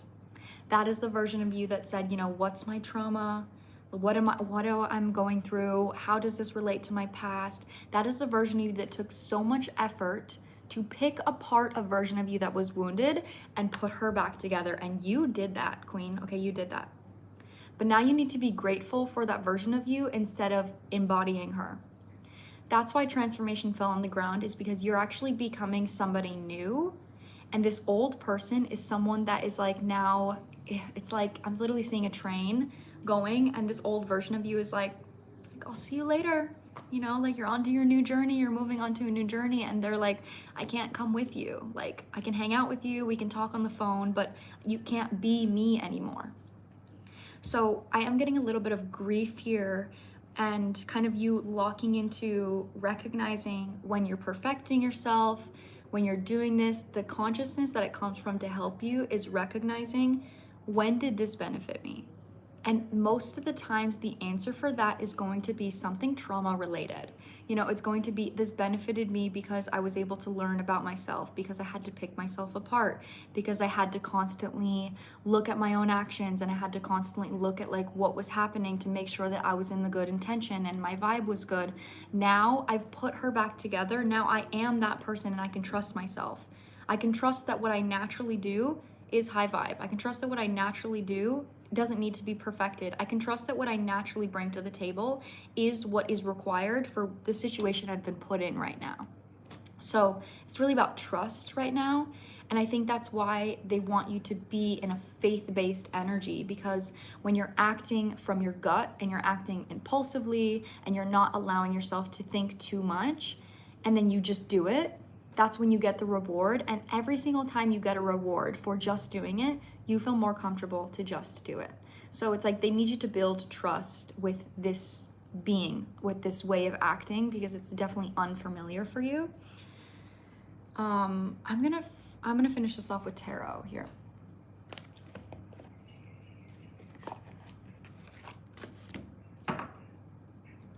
One, three, four. We literally have 1, 3, 4, and 5. The only number out here that we're missing is 2, which is balance, partnership. There's also a message here to connect with colleagues. Connect with people that are like in your workspace right now. Temperance. Literally tempering yourself. Okay, that's what I'm saying here. But Sagittarius is also, oh my God, yes I did, OMG. I love this version of me so much. Like, she's been through a lot, but I'm so self-aware and maybe too much sometimes. Like, I overanalyze a lot, and it makes sense. Yeah, the awareness, like I said, it's like with the temperance coming through right now. It's recognizing I have a habit now. I have a habit of overanalyzing. You know consciously that it doesn't serve you anymore. So now when you overanalyze, bring the Sagittarius energy. This is the Sag energy. So this says, okay, I right now am in my head. That's what's happening when you're overanalyzing, is you're not in your body. So take a second whenever this happens and say, how do I feel? However you feel, whether it's good, whether it's bad. And then first just sit with that feeling and then take an action that is going to make you feel better.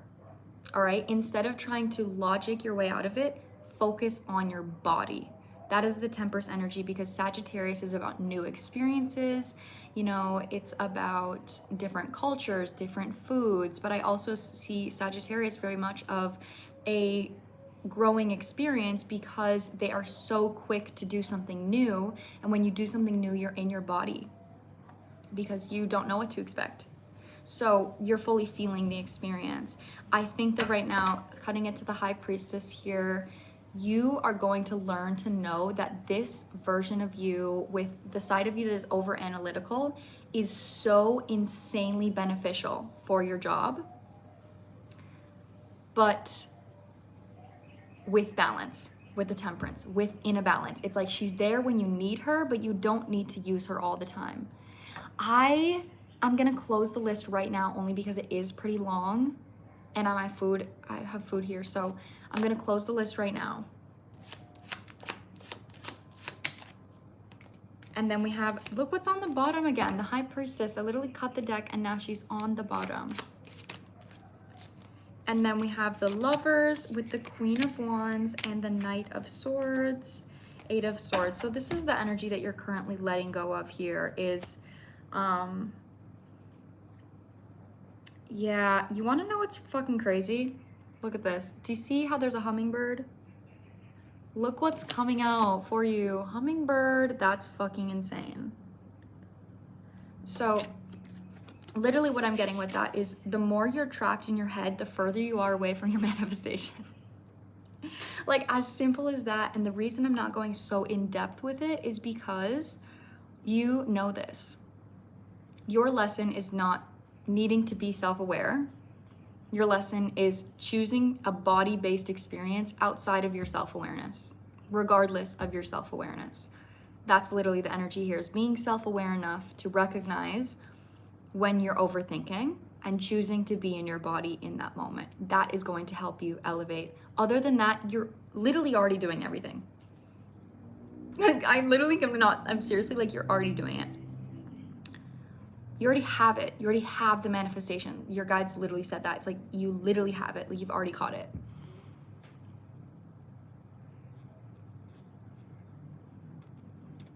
You're welcome, girl.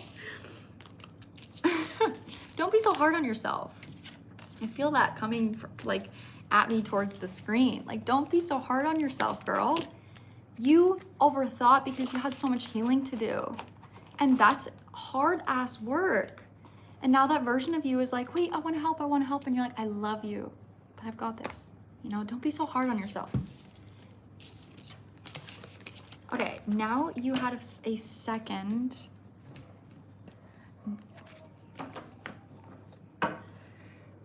I'm so hard on myself. You're right. Whenever you're feeling hard on yourself, I want you to turn to empathy, okay? So if you're saying, fuck, I'm overthinking again. Why am I overthinking again? Ask yourself, why do I overthink? Maybe because I never felt good enough and I constantly had to pick myself apart to rebuild a version of myself that I was proud of. You know, and then when you realize that, oh, Sierra is also back. Okay, so I'm gonna do Sarah, I'm gonna do your second reading, and then I'm gonna go back to Sierra. But then you get to say like, okay, well, now I know, you know, it's because of that. So I'm not mad at you, girl. I love you. And then when you move forward, you take an action from empathy, not from harsh discipline.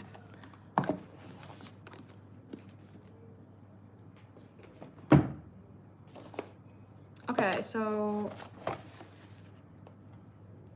let me see your...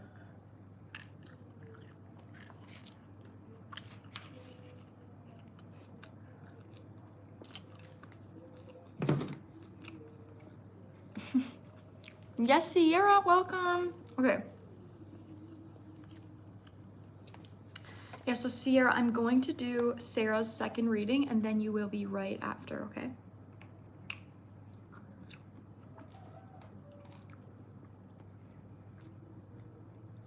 Okay, I won't read the second one out loud. After Sierra is Leanne.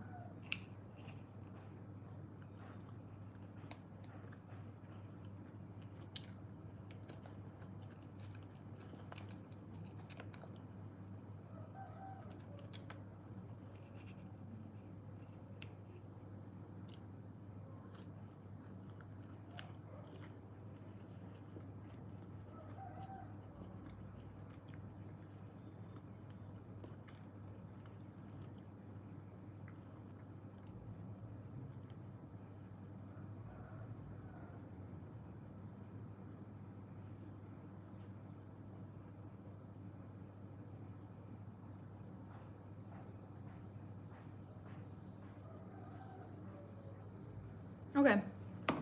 Where is this going and what are his true feelings? That's pretty much the question, guys. That's all I feel like you need to know to like resonate with this.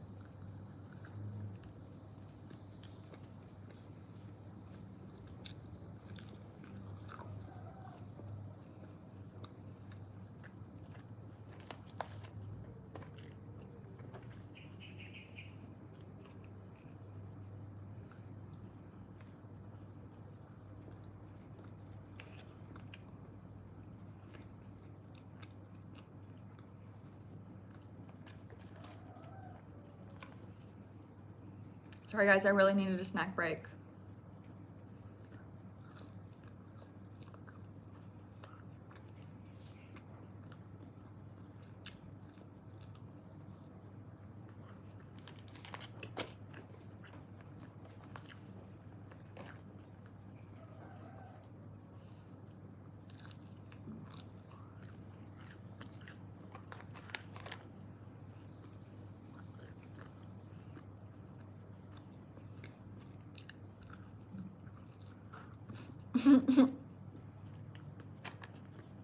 Thank you, Quinn.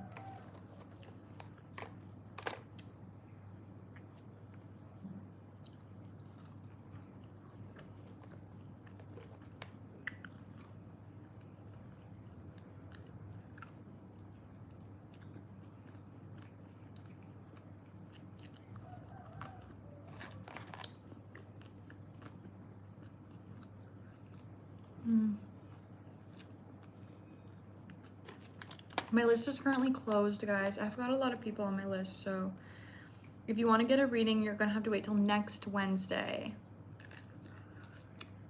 I will go live again next Wednesday. Every single Wednesday is a go live.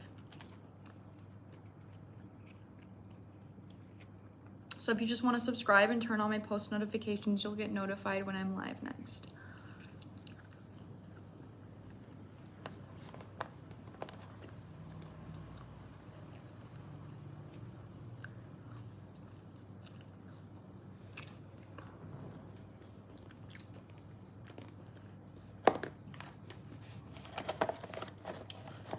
Okay, I'm not even done with those. I'm literally gonna finish those. Okay. Let's see about this connection. What are his true feelings and where is this going? I'm actually going to use this deck again. I'm feeling called to use this deck again.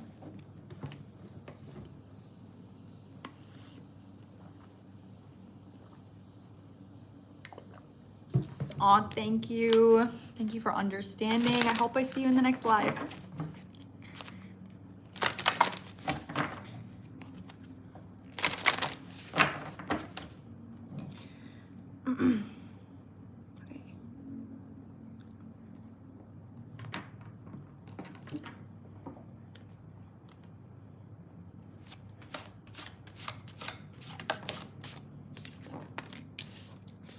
Slay. I love that. Your energy's coming out. Good, immediately.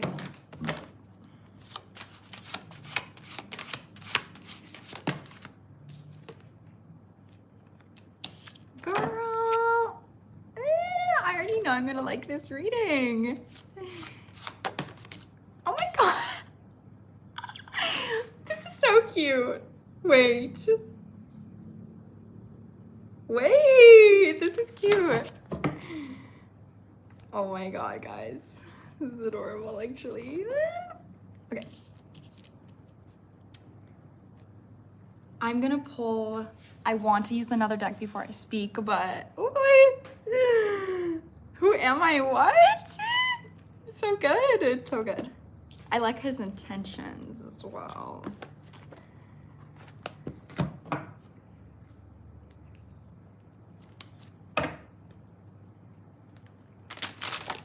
I can feel through the fucking screen. I feel like you have a fear of getting your hopes up with this person specifically. I feel like your energy is literally like, oh my god, well, I don't want to get my hopes up though. Like, you know, I don't want to get disappointed. Like, I don't want to be delusional. That is literally, I feel like that's an active thought that you have with this person. Please retract that thought. Obviously, it is there to protect you. You know, it is there to be like, okay, yeah, I always know that I'm good on my own, but you're so independent to the point that you know that even if you fully gave yourself to the idea that this is going somewhere, you would still be okay even if it didn't. So like, I do feel like there's kind of this energy here of you holding back in some ways of like giving to this connection. Regardless though, this connection is going at a really good pace. I just want to pull some more cards before I speak further. Yeah, oh my god, this is so good. Your guides are like fucking loud. Okay. Wow.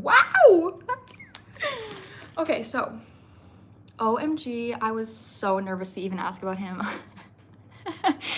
Yeah, I do have a good feeling. Yes, you trust the good feeling, okay? So you're coming through with Cat Independent with the Kabbalah Tree of Life, which tells me that I'm not going to go super in-depth with this because you know yourself. You have closed out an insanely huge core wound when it comes to relationships and being codependent, okay? Period. Like, you are secure. You have a secure attachment style, okay? Not to say that sometimes you might get codependent, sometimes you might get anxious thoughts, sometimes you might get avoidant thoughts. Like, that's normal. You know, you're a human. Sometimes you mess up. We've got patterns that come back, but you are secure, okay? I have to say that. That's very, you should be really proud of yourself. You're definitely in the space to build a connection. His energy is coming out with Giraffe and Ouroboros, which is literally so good because Giraffe tells me that he's looking at a future with you. He's literally like, where could this go? You know, like, I feel like this could be something. Like, he's committing to the idea of being with you in the future, long term. So that's definitely affecting his actions right now. Clarifying this, we literally have Ouroboros. Girl, this card literally talks about breaking out of a cycle that you've been stuck in for so long. I feel that in the past, he's definitely had commitment issues. Like, he maybe was someone that was afraid to give too much. He was afraid to show up too much. He was afraid to hold himself to a certain standard. But now his energy is like, okay, I know what I offer. I know what I can offer. And I'm confident that I'm able to do that. With this being said, I honestly love, like, what my favorite thing at the bottom of the deck is that we have Heron Patience, which tells me that both of you guys are prioritizing your happiness and going at your pace. And I feel like that is matching. Your pace, the pace that this person wants to go at, is also the pace that you want to go at. Like, you guys are on the same page right now. And I love that. I literally love that so much. I think that this is not moving too fast. It's not moving too slow. It's moving at a comfortable space where both of you guys have the comfortability to soul search while being in a connection. That's how it feels. So it's like, there's no energy here of like, we're locked in, I love you forever, we're staying here together forever. And there's also no energy of like, yeah, I don't know if I really like you, like, we'll see where it goes. It's comfortable where it's like, I like this person, I like you, you like me. We're still two individuals growing on our own, and we can do that together. That's how it's coming through. In the center, you're coming through with Lion, with Arcturians, which is a card about feeling safe, but it's also a card about soul searching. It's a card about trial and error. On the bottom, we have Ebens, Flower of Life, MIB reverse. I'm not kidding you. This is like the healthiest combo to come out for a relationship. Ebens is a card of an infancy stage, something that is new, something that's fresh. It's also a card that represents trial and error. So I think that both of you guys are in the space of knowing that no connection is perfect, and we're just kind of gonna move at the way that we wanna move and see what happens. Flower of Life is a crown chakra card, which means that you're in alignment with something that's bigger than yourself. So it's like in this connection, I'm trusting my intuition more than I'm trusting my fears and anxieties. You know, I'm moving forward in this connection in a way that might not necessarily make sense, but in a way that my intuition is guiding me. You know, I'm maybe getting signs about this person, like maybe I'm getting growth downloads when I'm talking to this person about certain things. MIB reversed is a card about healthy relationships. So that's also something that comes through where it's like, this might even be the first connection that you've been in that's truly, genuinely healthy. And I think that's going to be a learning experience for both of you. So as for like how this person is feeling, I'm gonna finish with tarot on their side. I think it's the first time I'm feeling safe in a relationship with a man. I love it. Yeah, when I saw MIB on the bottom, it felt that way. It felt like this is the first time. So it's really, really great though. It's so great. Like I'm getting such a good energy. I love readings that are positive. It like literally fills my whole soul with light. I just want to get a little bit more on how he feels about you with my tarot deck.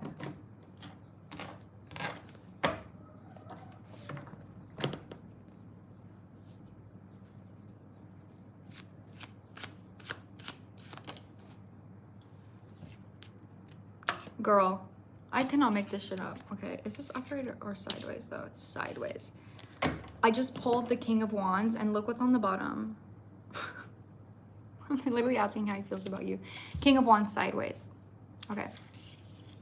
I know what this is meaning, but so like I said, he's closing out a cycle. There's the Two of Cups here, that feelings card. He's closing out a cycle of emotional avoidance. Okay, that's very loud. This has to do with his masculine energies, has to do with his confidence. The pace that you guys are moving right now is perfect because he is still learning to show up in a way that doesn't scare him. That's how it feels. I kind of feels like something you guys have in common is that your energy is like always prepared to be alone. Like if you know that someone's gonna leave or you know that like something could happen, you're always like, it's okay, I've got myself, I know that I'll be okay. You know, and that obviously is like, that's a healthy mindset to have, but it also can get in the way of you opening up your heart. I feel like this person has a similar mindset of like, okay, well, if I ever feel like I can't do it, I can always walk away. And both of you guys having the space and the freedom in your connection to know that there's no like obligations and you're just kind of like, let's both show up how we want to show up, really is healing for the both of you when it comes to that mindset. There's pressure, unnecessary pressure that I think this person puts on themselves, but they definitely are in a space here of like needing an old version of themselves to die out, and that's like happening in the process. As I said that, the Death comes out sideways with the Five of Cups on the bottom, which is literally a card about grief here. So this is interesting because when I'm asking about how he feels about you, this is the fourth time I've seen the Two of Cups, cutting it to the Two of Cups. This person feels actually very victorious in your energy. I feel that the way that they're showing up is new for them. It makes them feel proud of themselves. It makes them feel like they're facing something that they haven't faced before. And that's really positive. But at the same time, they're having to grieve a version of themselves that wasn't able to do that, especially because you guys have a past. So there's both energies here. But talking to you makes them feel better, which I do think is what's motivating their actions moving forward. It's motivating their sense of commitment because you make them feel better than how they used to feel. So yeah, this is pretty promising. I'm gonna be honest, I really love the vibe of this. I think there's a really good chance that you guys have a great relationship, you know, for however long, if not forever. It really is healing for both of us, truly. 5 years ago, it was so heavy, and now wow, it's so pure. That's what I'm saying. I think he's carrying grief from an old version of himself. Yeah, wow.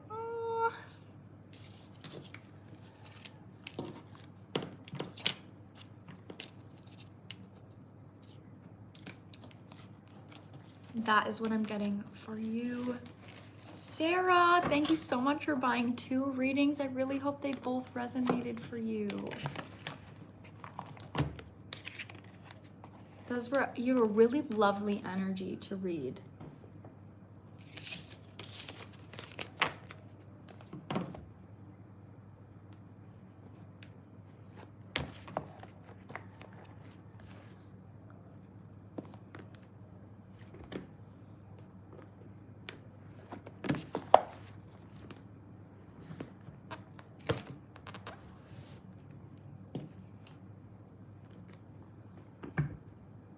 Oh shit, I literally didn't put these back. Next on my list, guys, is Sierra. After Sierra is Leanne.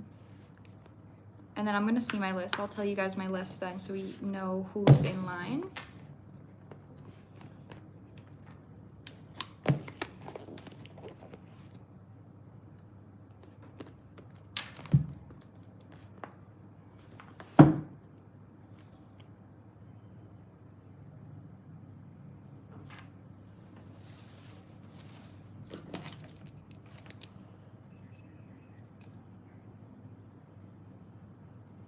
I'm not used to such positive things happening. I don't know, I'm just like used to being disappointed, but I feel like I've changed a lot and I can feel it, I can see it. I just am different. I really hope that those readings are validating for you in that way, because I don't know if you know how I read. If you've watched my lives before, you know they're definitely not all positive. So you have really beautiful energy. You should be so proud of yourself. And I really encourage you to like keep holding on to that faith that you've changed. You have evidence. You saw it. You saw yourself change. You saw yourself grow. Yeah, oh, sending you so much love as well. Okay, now Sierra, are you here? You were up before, but I couldn't find you, and then you returned before that reading. So looking for you, Sierra, and I need to know what your question is. So after Sierra, we have Leanne. I am, okay, amazing. Let me know what your question is, love.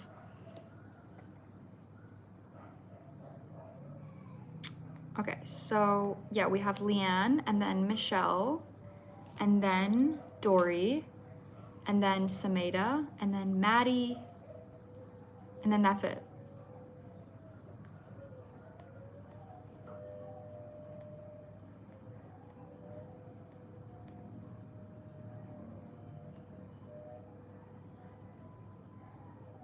Yeah, so Sierra, Leanne, Michelle, Dory, Sameda, Maddie.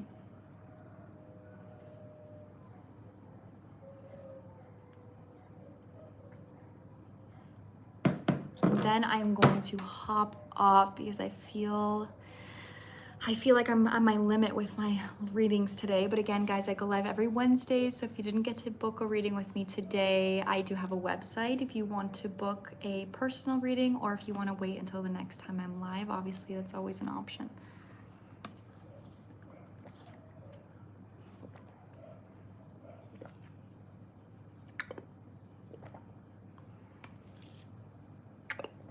Yes, I gotta do a limit because I could give you guys readings all day. But it definitely does take a lot of energy for sure. Okay, my relationship is in trouble and I don't know what to do. I'm just wondering, do I stay or go? What is his intent? Okay.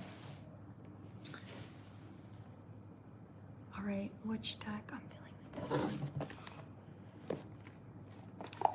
Okay, what's the advice for Sierra's relationship?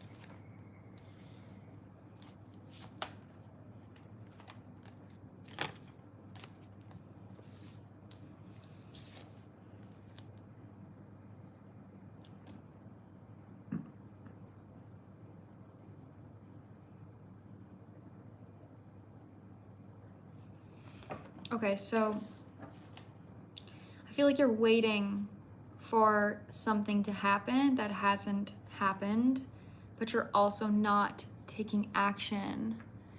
He is my business partner and literal best friend. We don't fight about anything in specific, but our workloads and life schedules have us up and just bickering, and it seems endless. Okay, yeah, so that's what I'm saying. That actually really resonates for what I'm pulling for you right now.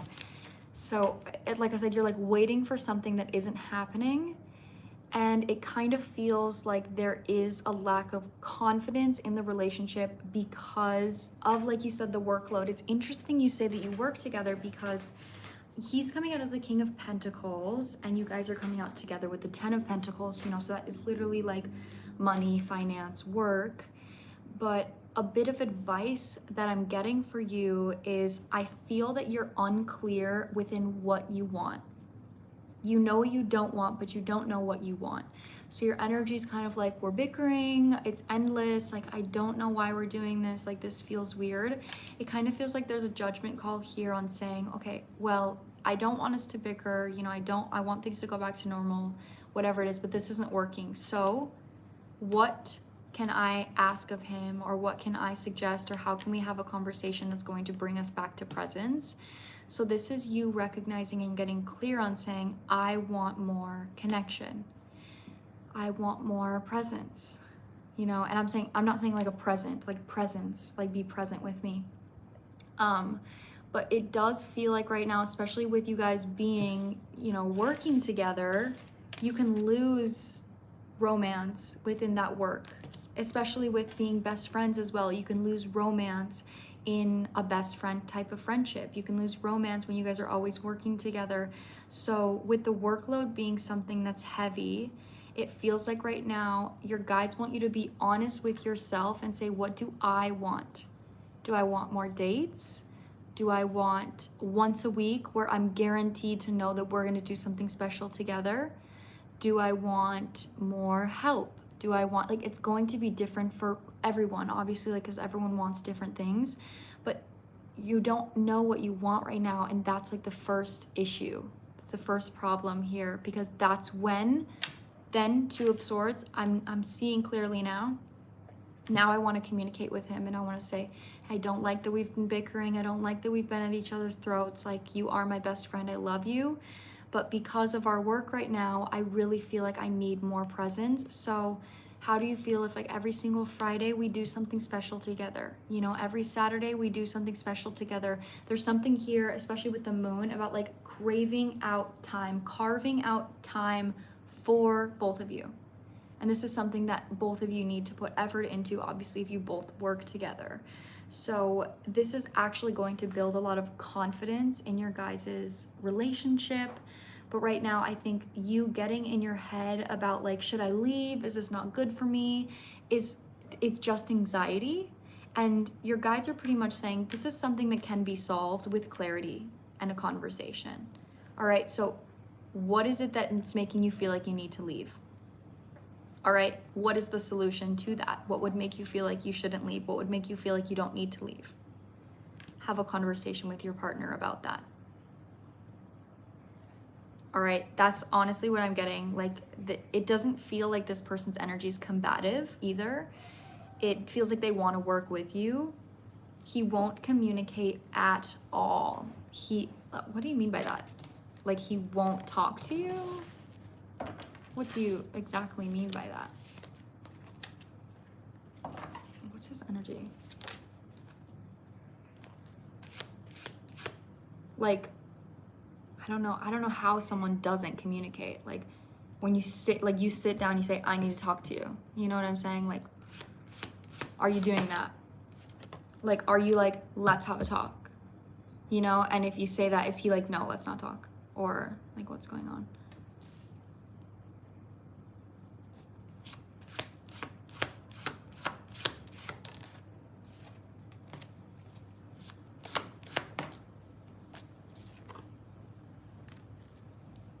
Yeah.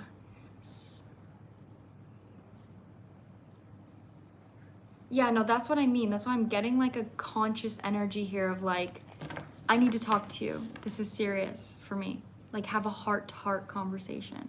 You know, and that's not something that just like happens. That's not like, oh, he's craving out time to talk. It's like you guys are at night, you're in bed together, and you say, hey, I need to talk to you about something. You know, and you make them talk to you. Like, we need to have this conversation. Because it's literally how it's coming through. Like, I'm literally seeing there's signs of being healed, but I just feel like there's almost like a fear for you that you're not going to be heard.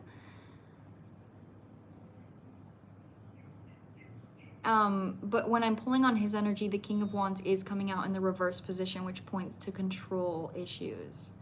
So I do feel that there is something here about him like holding on to some sense of security, maybe avoiding vulnerability, which obviously that would make sense with you saying like he won't talk. But again, you are coming through with the Strength reverse, which makes me feel that when it comes to talking about something or communicating, you might also be hesitant to make sure that that happens. And I think that's something your guides want you to do, is like to truly advocate for yourself when it comes to that. You know, like put this person, even if you have to like back them into a corner and be like, let's talk about this. You know, like you guys are in a relationship, like that's part of the responsibility. So I think advocating for yourself when it comes to that is something that's obviously necessary. If you're feeling like you want to leave, you can even have the conversation, be like, I'm not happy in our relationship, and tell them why. And that message, you saying that is going to give you clarity. That is going to help you understand how do they care about my feelings? Do they care about the fact that I'm not happy? I know what I want and I'm asking that of them. Are they going to show up and give that to me? So it kind of feels like right now they don't want you to be like, yes, leave your partner. Ask yourself why you want to leave, recognize what you need, have a conversation, tell them you're not happy, open up to them about what it is that you need, and their answer is going to give you the message on whether you know, is this aligned for me anymore? You know, and from that point, you'll know what to do. But I can't read for you what to do until you know what it is that you want, you know, and you have that conversation with that person. I do see the hesitance in his energy, but I still think that it's necessary for you to advocate for yourself when it comes to that.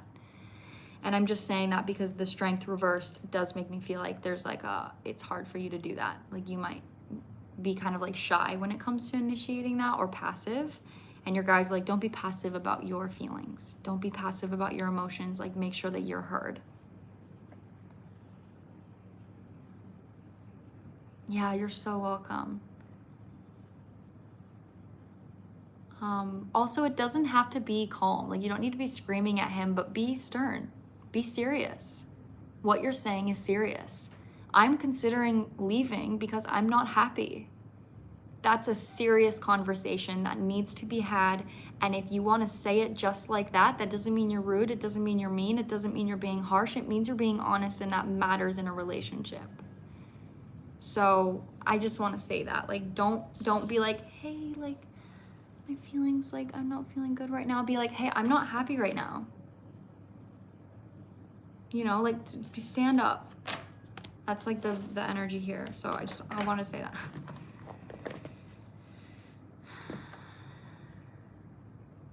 Yeah, and if it pushes him away, then he's not the kind of guy that she deserves.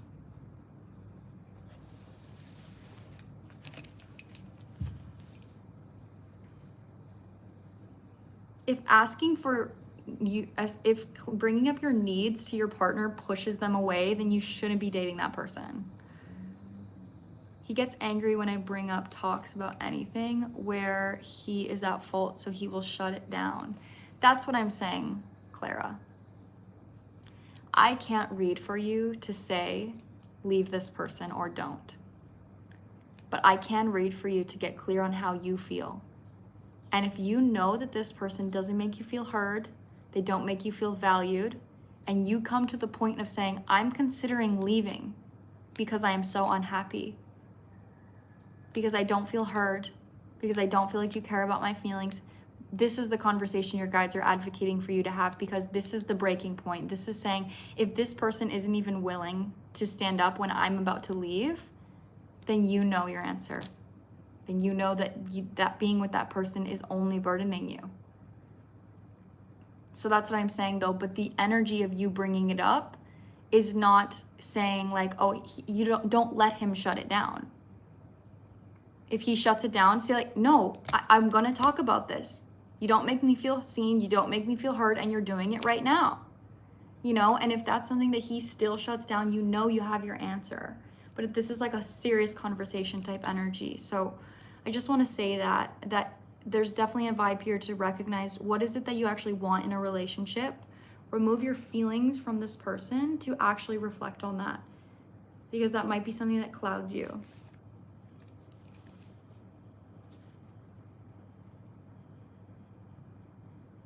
Okay, next is Leanne.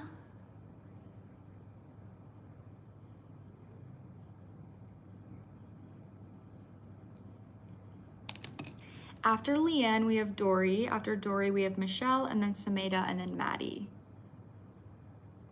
Hello. Okay, can I read your question out loud, or would you like me to keep it private? You can read my question out loud.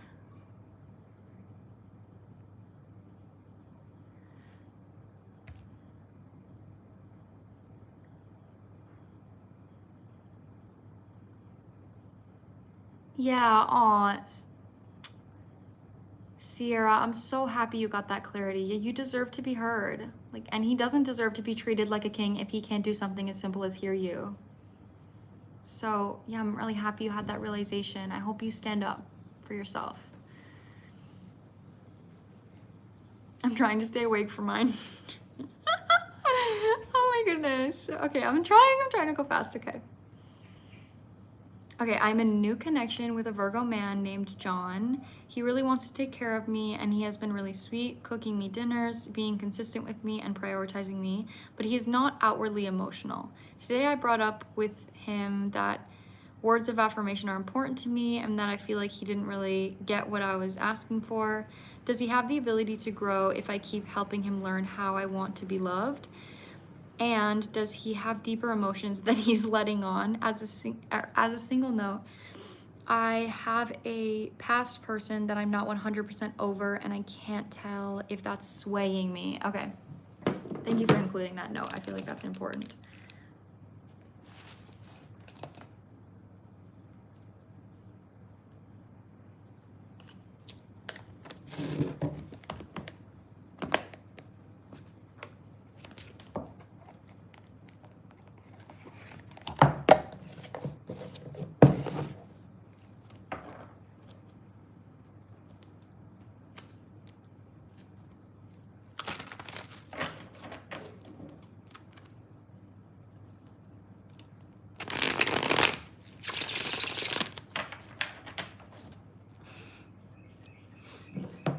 Okay. So for John,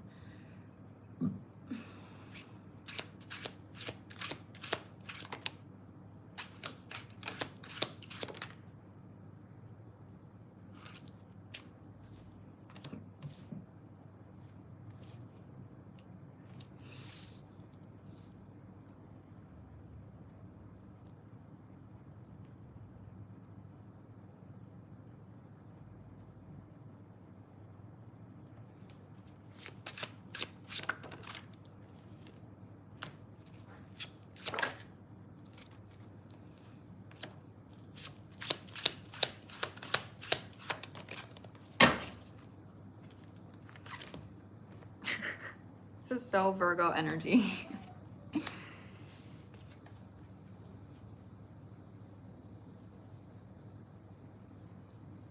Okay. Something that I think is important to bring up is that something this person loves about you is that you are independent. Okay, so I feel that you're the kind of person that, like, you know how to validate yourself, and that's why you know what you deserve in a relationship, right? So if you know how to love yourself, that's why you know what to ask for in a connection, is because you've given that to yourself. So I do think that this person sees you as someone that can validate themselves. You are emotionally there for yourself. You probably know that you're beautiful. So he has the kind of mindset that's like, well, you know you're beautiful, so I don't need to tell you. You know, well, it's like you process your emotions, so like I don't need to help you. Like you are an emotional person, so I don't need to also be emotional. Like that's a mindset that I'm getting. It's like flat. It's not it's not malicious, it's not like rude, it's not manipulative, it's just flat. Oh my God, yeah, you're a Pisces. Okay, that's definitely going to be a challenge for sure. Yeah, you guys are definitely opposite. But and I see that for you, okay? And I want to, your question is like, will he be able to grow with time? Yes. He's coming through with the Fool and the Six of Swords. That's clarifying the King of Cups reversed with the Four of Pentacles. He is really hesitant to let go of a version of himself that is emotionally available or is a more emotionally available than what he is now. He is in his comfort zone. He shows up the way that he wants to show up. Like I said, it's recognizing that love requires effort. So, you know, if you say like, I really need to feel loved in this way, and this person says it's kind of uncomfortable for me, they do it anyway because they love you. That's how you know someone really loves you. It's not always easy to love someone in a certain way that they need. So with that being said, there is an opportunity for growth here. There is an opportunity to move into clearer waters. And I think that there's absolutely nothing wrong with you like committing to this person. Yeah, exactly, in his comfort zone. But I think that it would require you having to, you know, like you said, like teach him how to treat you. So I think if you keep doing that, yes, there will be growth. Will it be fast? No. Definitely will not be fast. Knight of Pentacles on the bottom. Will it always be easy? I don't think so. But something that your guides need you to know is that your anxiety is valid. They don't want you right now to invalidate anxiety or disinterest that you have so early in the connection. So if you're trying and trying, that's absolutely fine. There's nothing wrong with like, you know, telling someone how you want to be loved and allowing them to treat you that way. But if it gets to the point where you're always having to ask and they're not giving you what you deserve, they're not giving you what you want, and it's just like draining, they're like, please listen. Listen to that. That's not delusional. That's not just, oh, this is hard work. Like, that's like, okay, this is incompatibility at this point. So, like I said, growth is a choice. You know, change is inevitable. Growth is a choice. But the biggest advice here is that you can absolutely take a leap of faith and see if he's going to grow with you, if he's going to rise to the standard of what you need. To the point where it becomes draining is when you know, okay, I need to listen to this and I need to, you know, like let go or pull back, whatever that may be, but doesn't work. Wait, doesn't work. What doesn't work? Oh, I closed my list, but someone just bought a reading. Okay, I'll do it.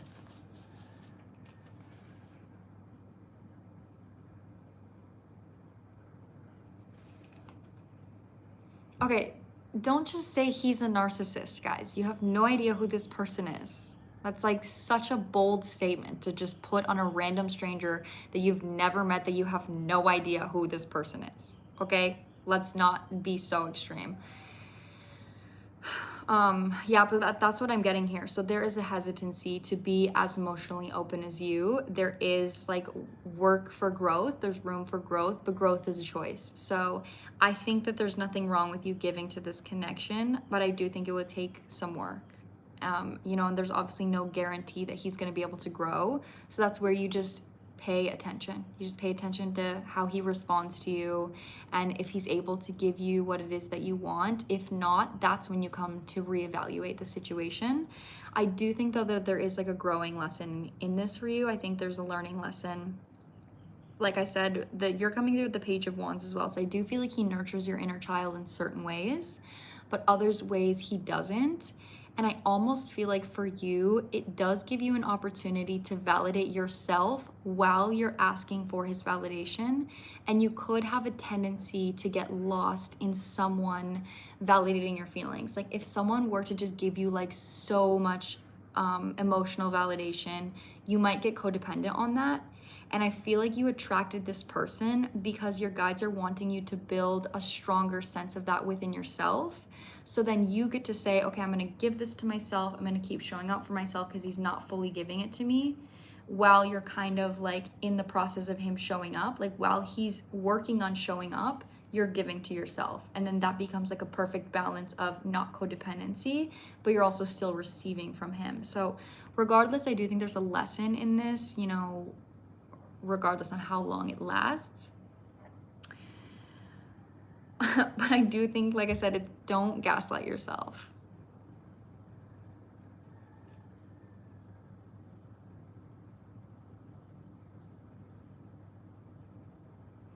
Don't gaslight your feelings.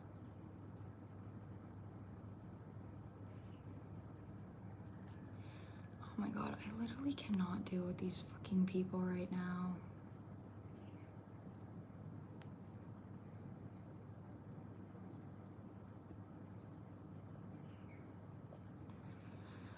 Also, I feel like the past person is pulling on my energy, so that's making me think about him more than normal. I thought I was finally healing from him. Just because someone is making an appearance in your energy does not mean that you're not healing.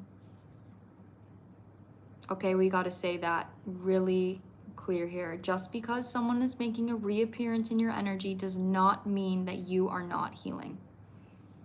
That can totally be someone else literally just making an appearance in your energy. It could be someone else thinking about you because you're literally moving on.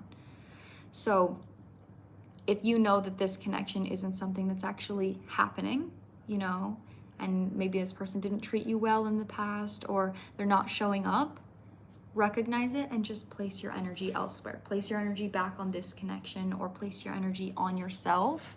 But don't let that like trick you into thinking that you haven't grown, because that's absolutely not the truth. Your actions are what discern your truth, you know? So as long as you're proud of how you're showing up, that's all that matters. Yeah, I definitely was gaslighting myself. This reading felt like your guides want you to have a balance of, okay, relationships do require growth and communication. And also, I do deserve to be happy and loved the way that I want. So, you know, it's not like, oh, you know, like I'm just being dramatic, I'm kind of asking for too much. Don't have that mindset. That's like something they want you to hold. They want you to hold both at the same time.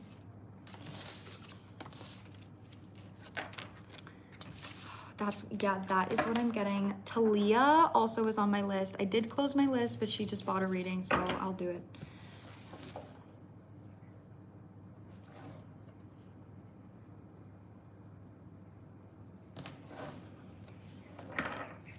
Okay, Leanne, I really hope that resonated for you. It's just been confusing because he's the first connection that he's really giving to me in other ways. That is so valid for it to be confusing, and that's why I want you to see it as a learning experience, right? It doesn't mean he has to be your husband, doesn't mean you have to stay together forever, but it does mean that you can, you know, stay in the connection as long as you feel like there's progress and there's growth.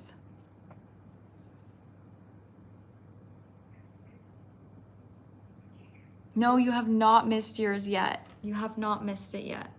So I have Dory, Michelle, Sameda, Maddie, and Talia. That's my list right now. And that is it. So nobody buy a reading.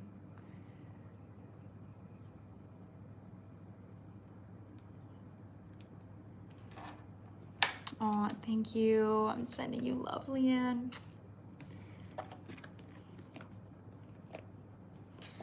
What is up with so many fucking annoying people in here right now? I'm literally getting annoyed.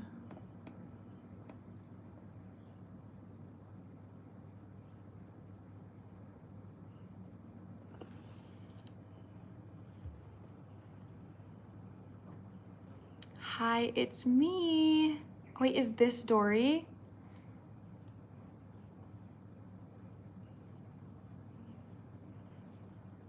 Yeah, because Dory is next.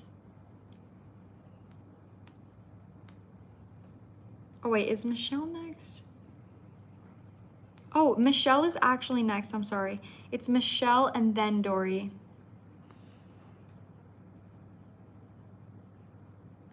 Oh, Sky. Oh my God. Of course, I'll add you as a moderator. Yes, Supreme Straw is a mod. Thank you. Absolutely. All right, so it goes Michelle and then Dory. Michelle, Dory, Sameda, Maddie, Talia. Okay, so Michelle. Live general reading. Okay, so you just want a general reading. Is there anything you want to tell me before I start?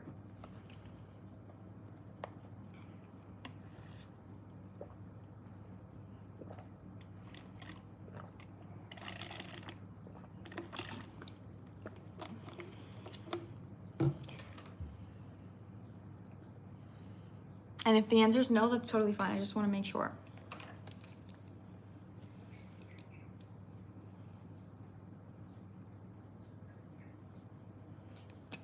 Okay, my energies and intuitions are pulled in many areas. I just want to know what Spirit says. Okay.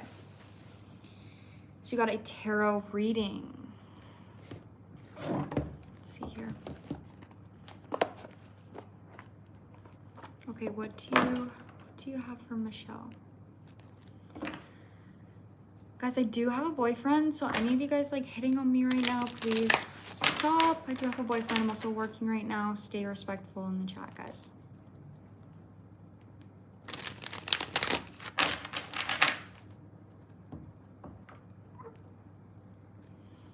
Okay, Michelle, what do you guys want Michelle to know?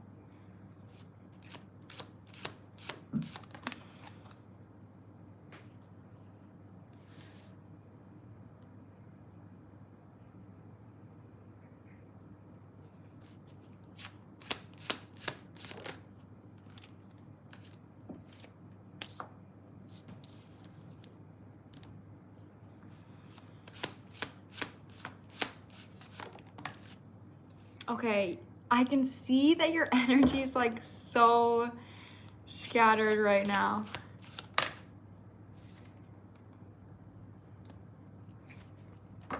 Okay, what's the advice?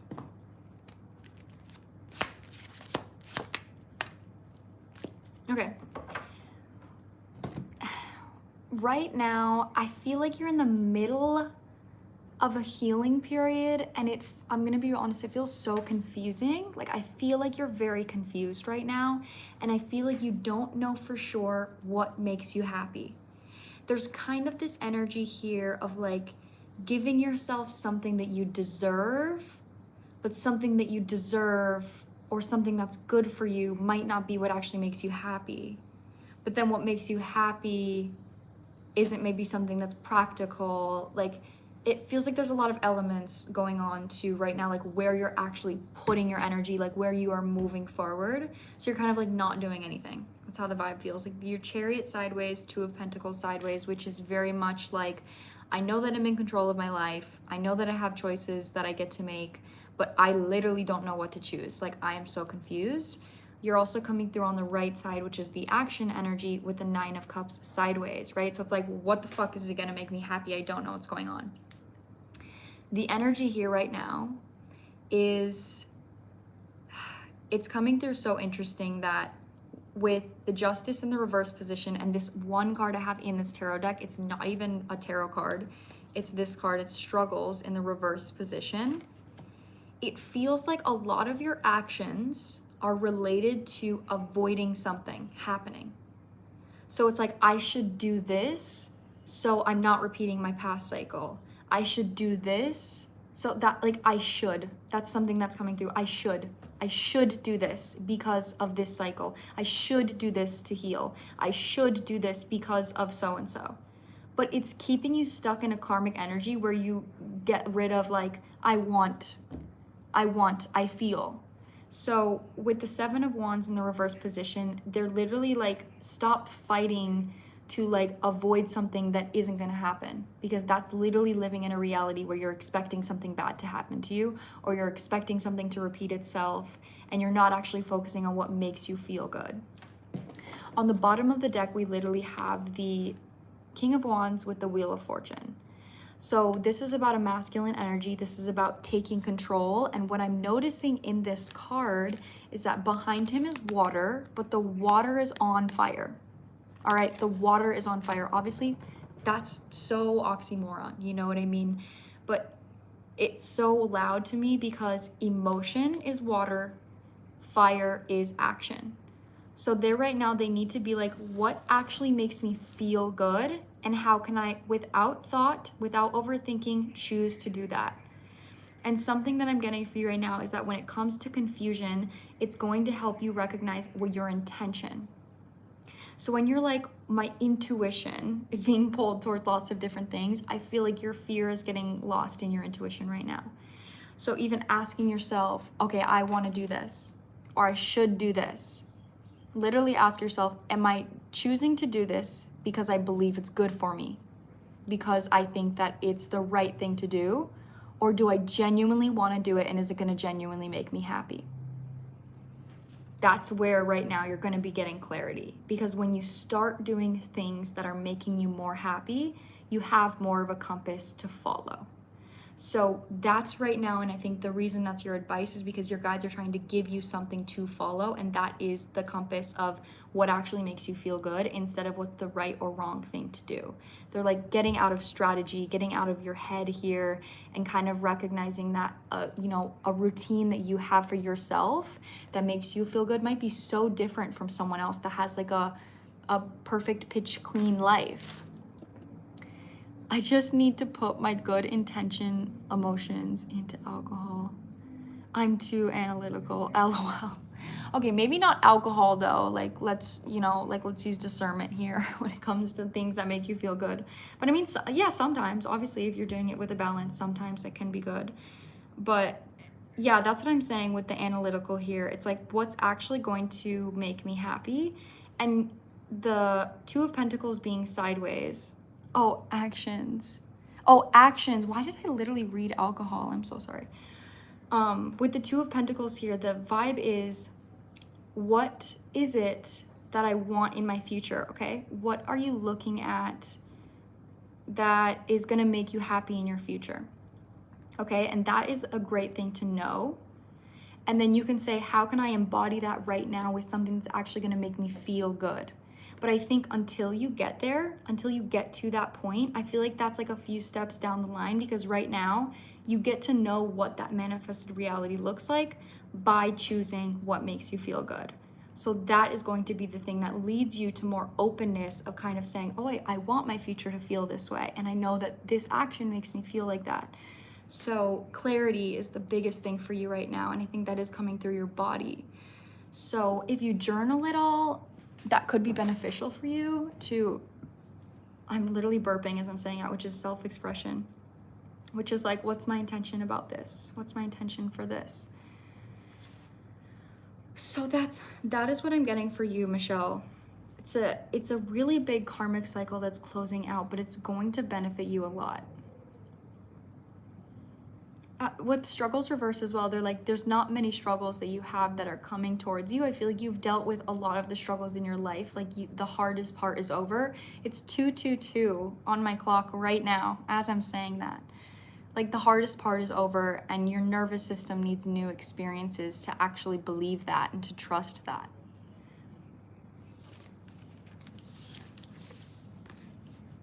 Yeah, I agree with that. We're not getting political in this chat, guys. I literally hate politics, so.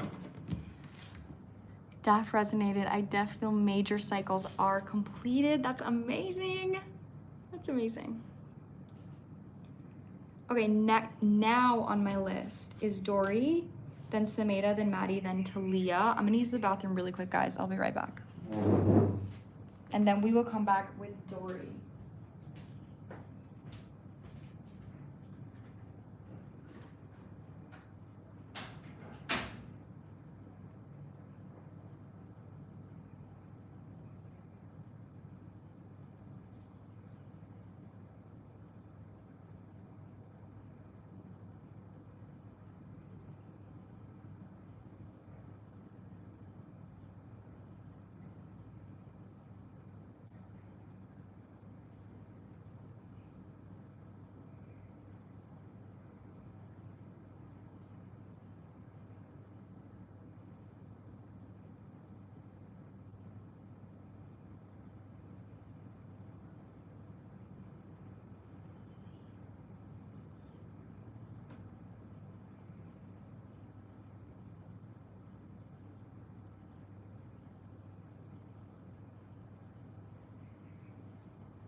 am back, guys.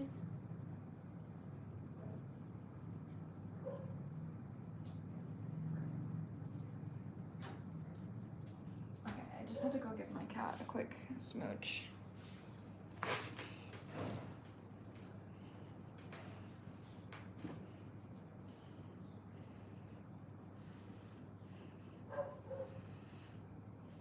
Okay. Dory, are you here? And can I read your question out loud?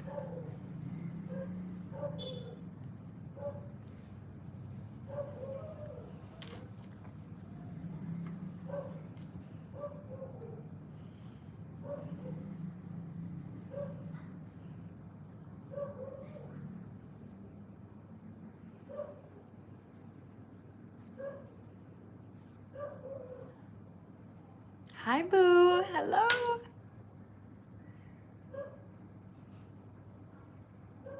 My strawberry cat is literally right in front of me. She's in the chair right in front of me. Private. Okay.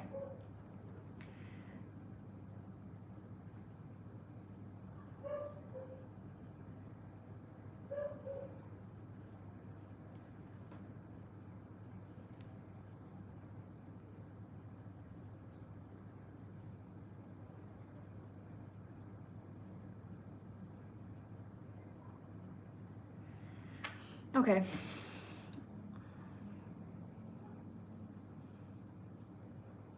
I wanna ask kind of specific questions. I kind of wanna ask, what are his thoughts?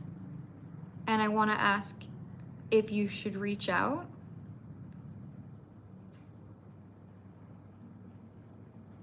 And we'll see what comes through with just your love life as well.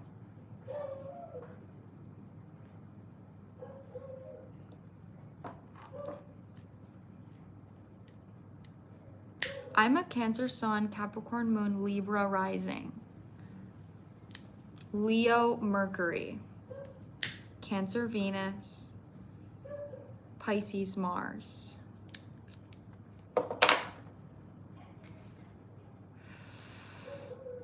Leo Jupiter, or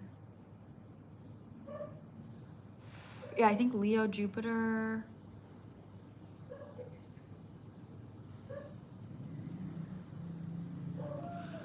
Okay.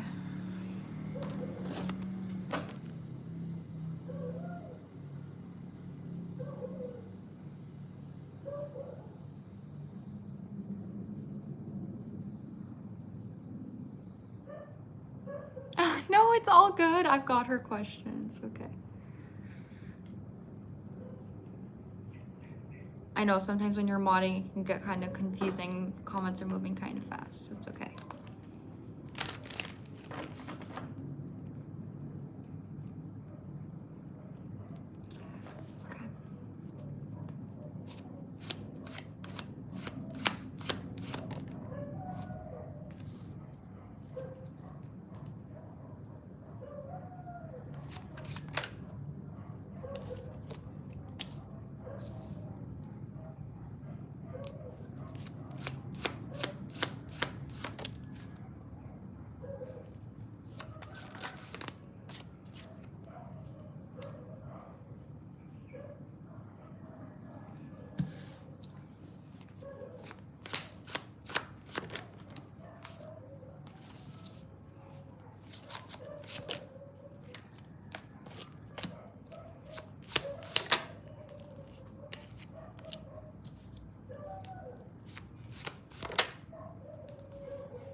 Okay, so this is pretty loud here.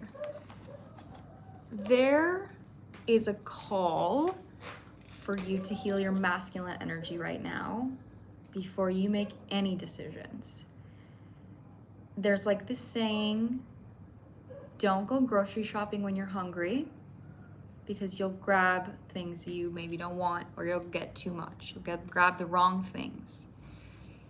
Your energy right now when it comes to your love life is like, don't Like, don't be looking for something, or don't reach out to people right now when you're feeling not confident, or when you're feeling lonely. Like, they need you to make sure you're not acting from this space, because I do think that there's a version of you, maybe even your inner child, that is looking at this connection through the eyes of hope.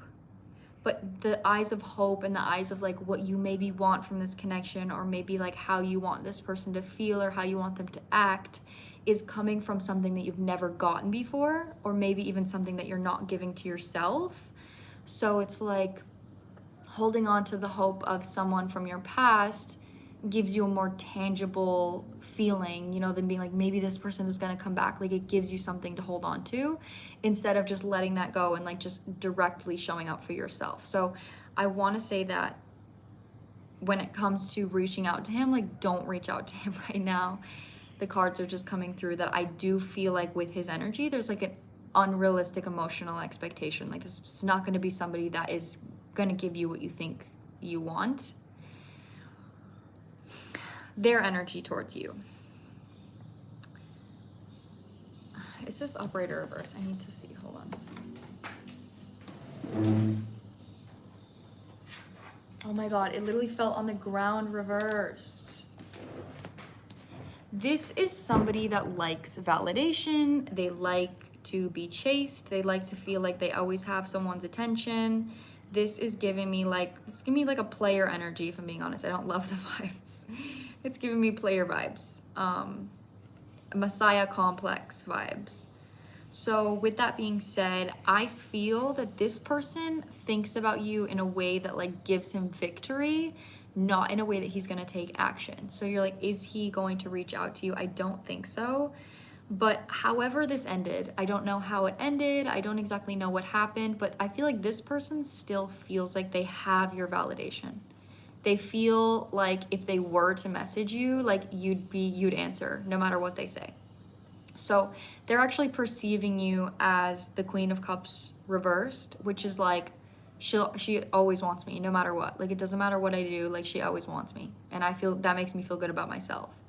But the Six of Wands, which is this like validation card, is being clarified with the Fool in the reverse position, which kind of gives me this energy of false confidence, false validation.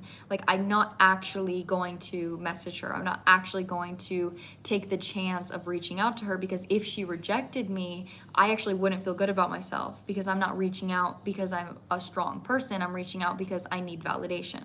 So it's like they're the kind of person that's not even going to risk it, because they don't want to break the illusion that they have towards you, which gives them a false sense of confidence. The reason I think that's related to you is because, like I said, I do feel like there's an energy here of like holding on to the idea of this person, but not actually gaining that, not actually like getting anything from that. And I think you guys kind of do that to each other. With that being said, I did pull in your love life in general, and I have the Nine of Pentacles reversed, the Ace of Cups reversed with the Seven of Cups. This is pretty much your guides being like, you need to date yourself right now because you don't know what you want. Like, it's like when you're so, there's this saying, I've literally heard it, and I think this is scientifically true. If you're like so hungry but nothing sounds good, you're actually thirsty. Like, that's the kind of energy here that I'm getting for your love life, is like, you think that you want something, but you actually just need something else. So with the Seven of Cups, you know, that's like illusion, it's fantasy, but it's also indecision, not knowing what you want. Ace of Cups reversed is a card about like a lack of self-love. Nine of Pentacles reversed is a lack of independence, or a lack of feeling happy on your own or comfortable on your own. And so there is kind of this message here for you to look at, what is it that I actually want in a connection? And I really want you to get specific on this, whether this is how you want to be treated. You know, look at the 5 love languages. How do you want someone to validate your emotions? How do you want someone to speak to you? How do you want someone to show up for you? And how can you make sure that you actually embody those qualities with yourself and with the relationship you have with yourself, so you're not just fantasizing it, you actually know what it feels like. You know what it feels like to be validated because you validate your emotions. You know what it feels like to be chosen because you choose yourself. You know what it feels like to go on a happy, fun date because you take yourself on dates and you enjoy them. Like that's something here that they need you to know is like, we need you to feel the love that you're looking for, so you don't get lost in something that isn't actually aligned to what it is that you want. So yeah, I would try to place your focus off of this person, but I would absolutely use them as a compass to say, what do I want from this person? And how can I give that to myself, instead of just wondering, you know, if they're gonna reach out or if I should reach out. How can I actually use this as a compass to grow? So that's what I'm getting for you, Dory. I know that wasn't the most fun reading, but I really hope that came through clear. It came through very clear for me to read. I felt like that was really easy to channel for me. So thank you for being so open and receptive.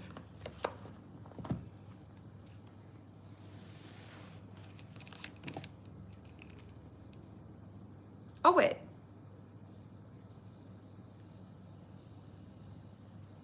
Okay, you actually got a $70 reading, so wait, I'm not done there. I want to pull some oracle cards for you because I didn't. I mean, that's so crazy. I got the message so clear with tarot. I don't think there's much more I'm gonna be able to pull, but I'll pull from something here. I'm feeling to use my angel deck. This might just be a reiteration of what I just said, but we'll see. Okay, angels, what do you have for Dory right now?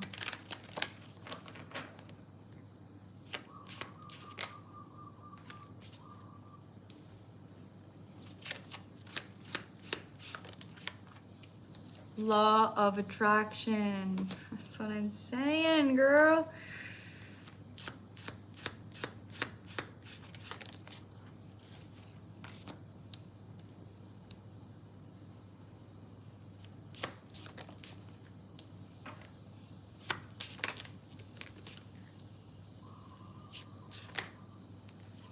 Okay, so there's some doubt for you that comes up when it is that you commit to yourself, because there's a fear that you're not actually going to get what you want. It's delayed gratification. So healing your feminine energy is quite literally the epitome of delayed gratification. You take yourself on dates even when you feel lonely. Even when you feel lonely the whole entire date, you hold yourself when you cry, even though you want someone else to hold you.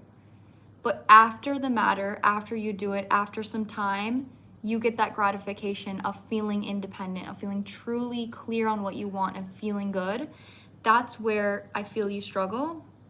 And so literally this is so clear with the cards. We have child being clarified by wedding, which is pretty much telling me that they need you to commit to your inner child. Law of attraction with trustworthy guidance. This is the energy here of saying that steady progress, change in direction, giving and receiving, that when you start balancing out what it is that you're not receiving from someone else by giving that to yourself, and you change the dynamic of that relationship with yourself, you're going to be seeing progress. Life purpose is on the bottom, so I was thinking of going on a solo date too. That is amazing. That just shows how much you're already in this energy. So with life purpose on the bottom, literally underneath it is blessing in disguise. I just want to clarify that this is going to be something that is not easy. It's not going to be an easy lesson, and it's going to have ups and downs, but this is absolutely going to be something, like I said, delayed gratification that gives you a lasting sense of happiness with some difficult moments. That's the vibe that I'm getting here. So just make sure that you don't ever stop nurturing yourself, no matter how hard it is. Don't stop loving yourself, even if you're angry, even if you feel lonely, if you feel frustrated, if you feel mad. Don't stop loving yourself just because you have difficult emotions. Sit with yourself in those emotions. Take yourself on a date because you're having a bad day. Process your emotions and hold yourself because you're frustrated. You know, like this is something that they need you to do. I hate being alone. Yeah, I think this is gonna be a really big transformation for you. I'm really excited for you. I think, like I said, it's gonna be scary, but it's going to give you a lot of thrill and gratification. Like that's really how it's coming through. I would also encourage you to ask your angels for help. asking your angels for help. Your angels can't help you unless you ask, and it can be so beneficial to just literally say, like, angels, please help me have courage on this date. Help me have fun on this self-love date today. Saying something as simple as that, you know, you could quite literally notice a difference. I know I've asked my angels for shit and it has came to me in the weirdest ways, and it has really built my faith because I actually receive something.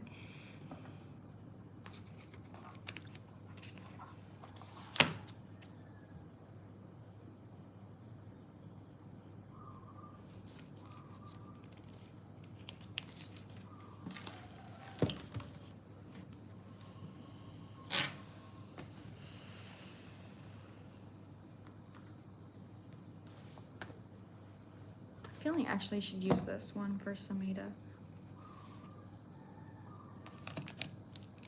Okay, next on my list, guys, is Sameda. After Sameda is Maddie. After Maddie is Talia.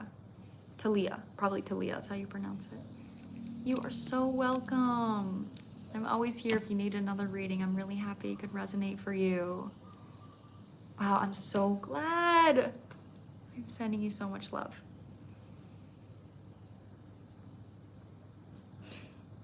Well, Maddie, you have one person left and then you're up.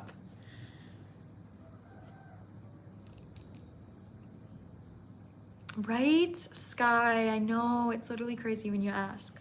Like when you ask and you actually receive, like it's crazy. Okay, so Sameda, waiting on you, Queen.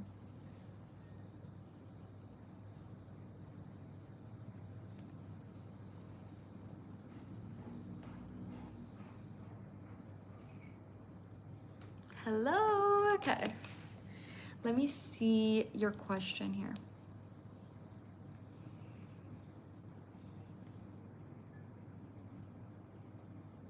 Oh, also, yes, you are correct that you get $5 off because you're a Supreme Strawberry, yes. It's a very corporate question. Can I read it out loud?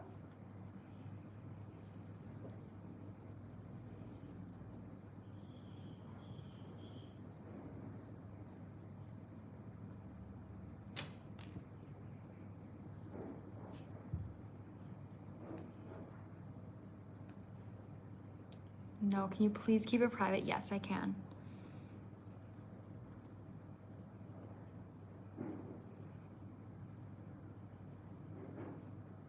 Oh, it literally says that in the message. Oh my God, I need to start just reading it.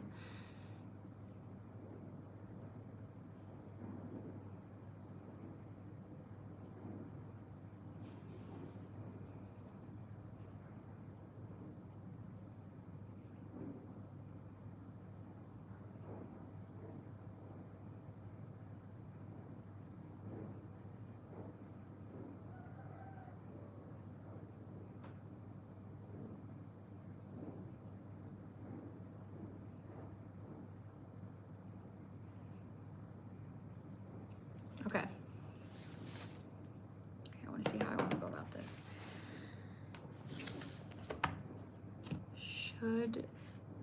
I'm gonna first ask if you should move teams.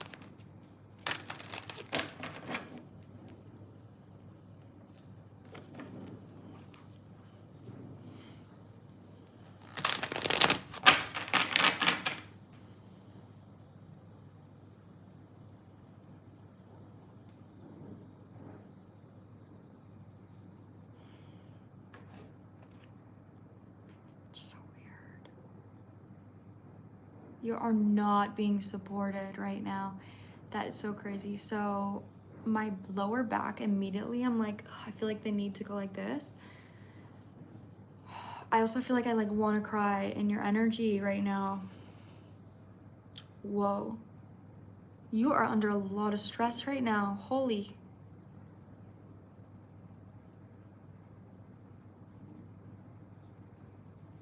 Wow, I like needed to take a second for that.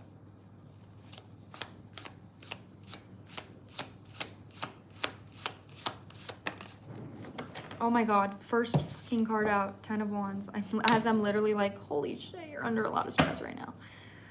Again, I literally feel it in my body.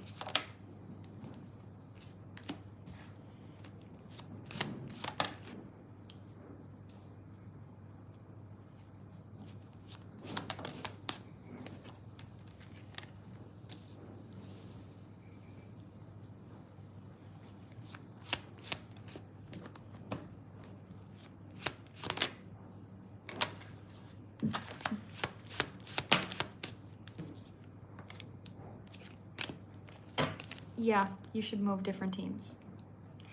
The reason I felt like I wanted to ask that question immediately is because I felt like that question literally ruled out all of your other questions. So I was like, okay, let's get that out of the way here. When I'm tapping into your current energy, I'm not kidding you when I tell you like there's zero support. Like literally zero, quite literally zero. Like it actually feels like you are carrying so much more than you should have to because of the treatment that you've been getting.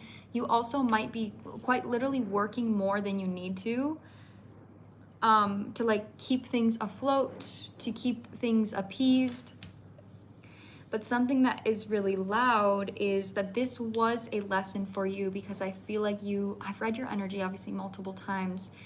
You are someone that will maybe often bite off more than you can chew, and you're okay with that. You're okay with carrying a lot. You know, you're a hard worker, you're independent, you're fine with that. That was something that you chose and you were comfortable in that position, and that's actually what attracted this to you. The person you're asking about is coming through here as the King of Wands, but it's interesting to me because this card, the King of Wands in the deck that I chose to use for you, I literally said before I was going to put this deck away, and I was like, no, I feel like I need to use this deck. The King of Wands looks like insane. Like he looks insane. Like he wants to be in control. It's like, kind of energy, you know, and that is being clarified here with the moon sideways. So what that's telling me is that there's actually something in your pain body that was familiar to this environment. He is the sole creator of all of your stress right now, right? He's like the main reason. But with the moon sideways, your body right now is literally like, I've been growing. I don't really like the way this feels anymore. This feels really hard.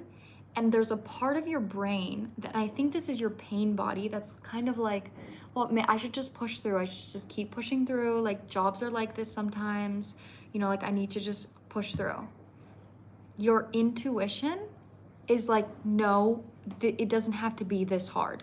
It does not have to be this hard. There's almost like a fear in switching because like as if you're doing the wrong decision, you're making the wrong decision, there would be like a consequence or something.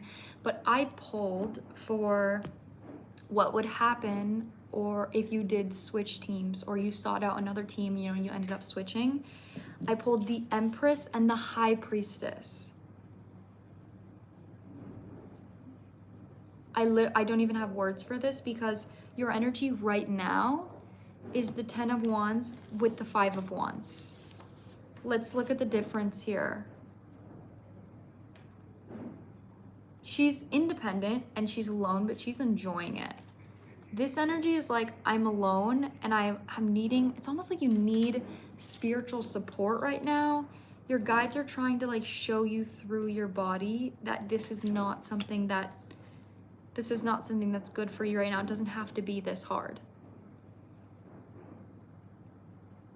Okay, I'm gonna put these away and I'm going to ask, just to make sure, what would your energy be if you stay and just focus on other projects that could potentially backfire? Okay, I'm going to ask on what is the outcome there.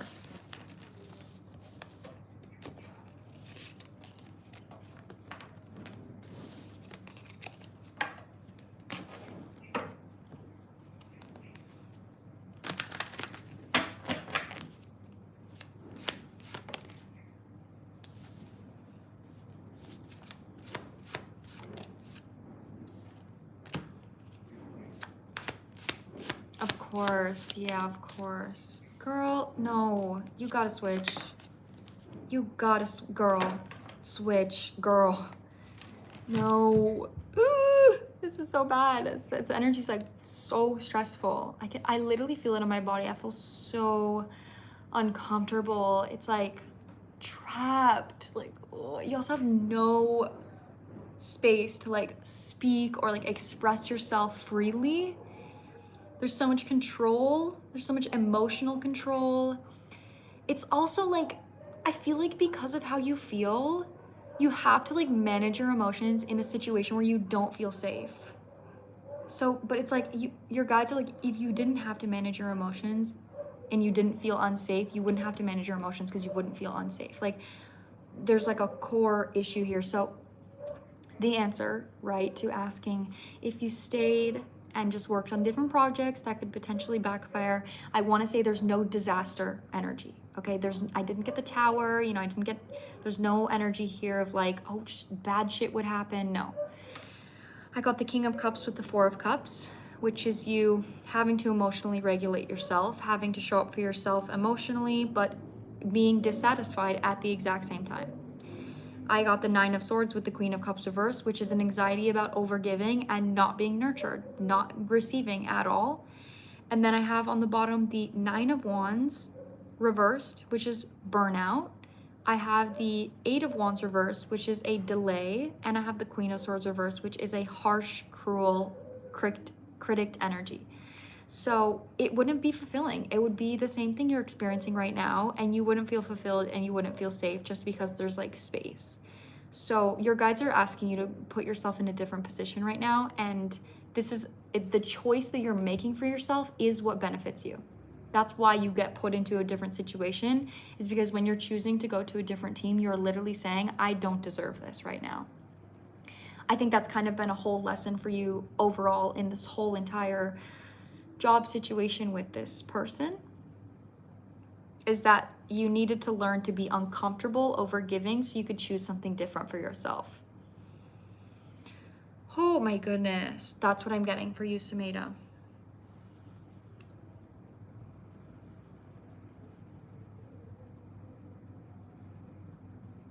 Yeah, holy.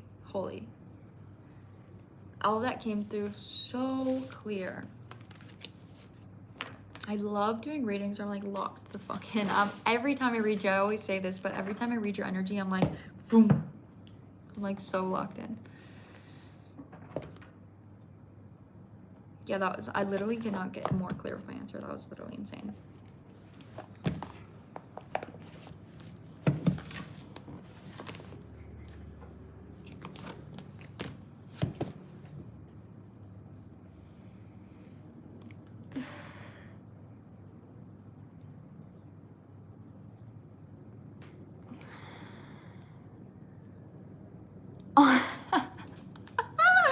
That is so cute. Oh my god, that's adorable. That is so adorable. I bet she's gonna love that. I love that you came back just to tell me that too.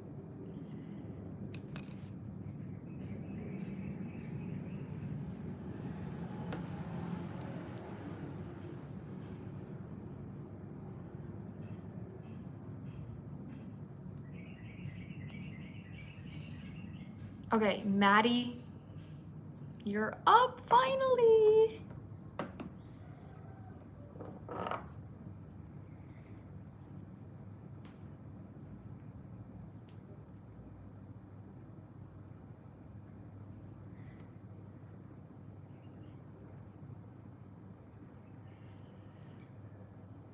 Oh, it's like glitching.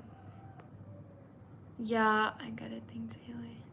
I'm not sure if I want to get another position in a different team. Let's see what happens. Girl, I just have to say, okay, I'm not sure if I will get another position with the energy that you're going into now. And if you do it from a space of I know what I deserve, I have no doubt in my mind that you will get that position, especially because you are an insanely hard worker. So please believe in yourself when it comes to this. My list is currently closed. I only have 2 people left to do, but I've been live for quite some time. So I go live on Wednesdays. So if you want to come on next Wednesday, if you want to subscribe and turn on my post notifications and get notified, then you can get a reading then. Okay, Maddie.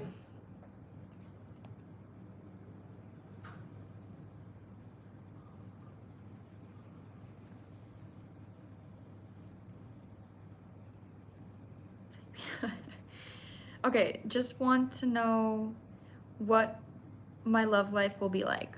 Okay, so just a general love life reading. After that, we have Talia.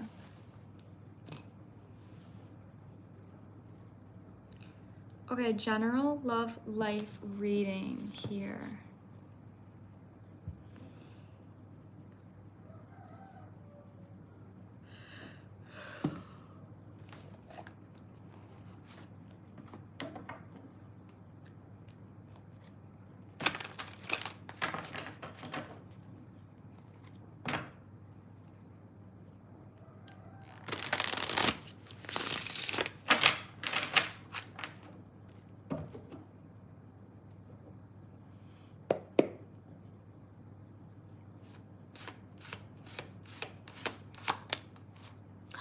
The world.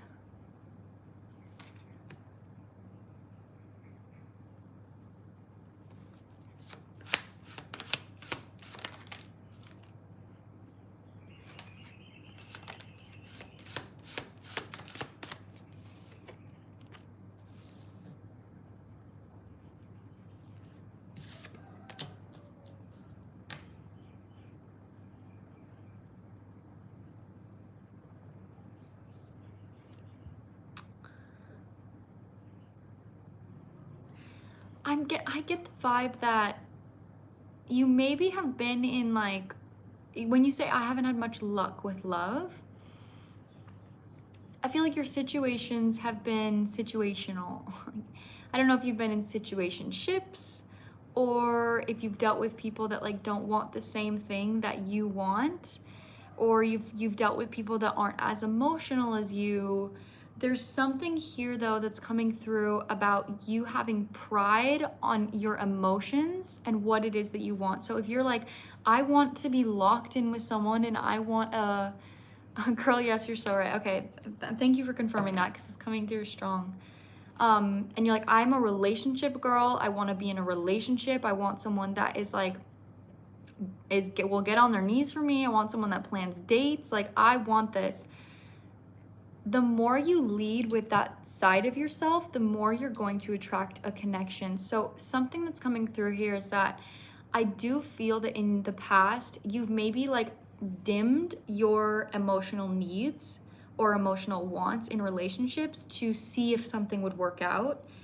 And your guides are like, no, like, don't do that. Like, we're not doing that anymore. Because if someone doesn't want the same thing as you, then that's not compatible, you know? Like, it's just, even if you have feelings for that person, there's something here about realizing like, okay, well, I have feelings for this person because they don't want anything I want, or do I have feelings for the idea of what they can give me? You know, they need you to be loud about the kind of love that you want and knowing that that exists and communicating those boundaries. So it's almost like this energy here, like, I'm actually going to date people, but I'm going to be confident and be like, yeah, I'm looking for something serious. You know, it doesn't have to be like that right away, but I am looking for someone that has that intention. You know, it's like actually just like fully standing on that.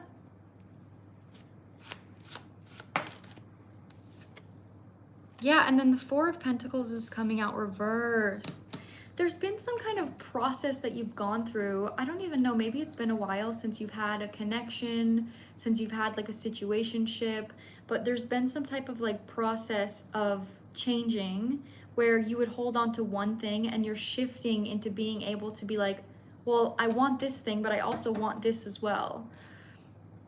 My last situation didn't respect any of my boundaries and it was annoying as fuck, and I lost interest in him. Okay, that's what I'm saying. I lost interest in him. That's the part that I'm talking about.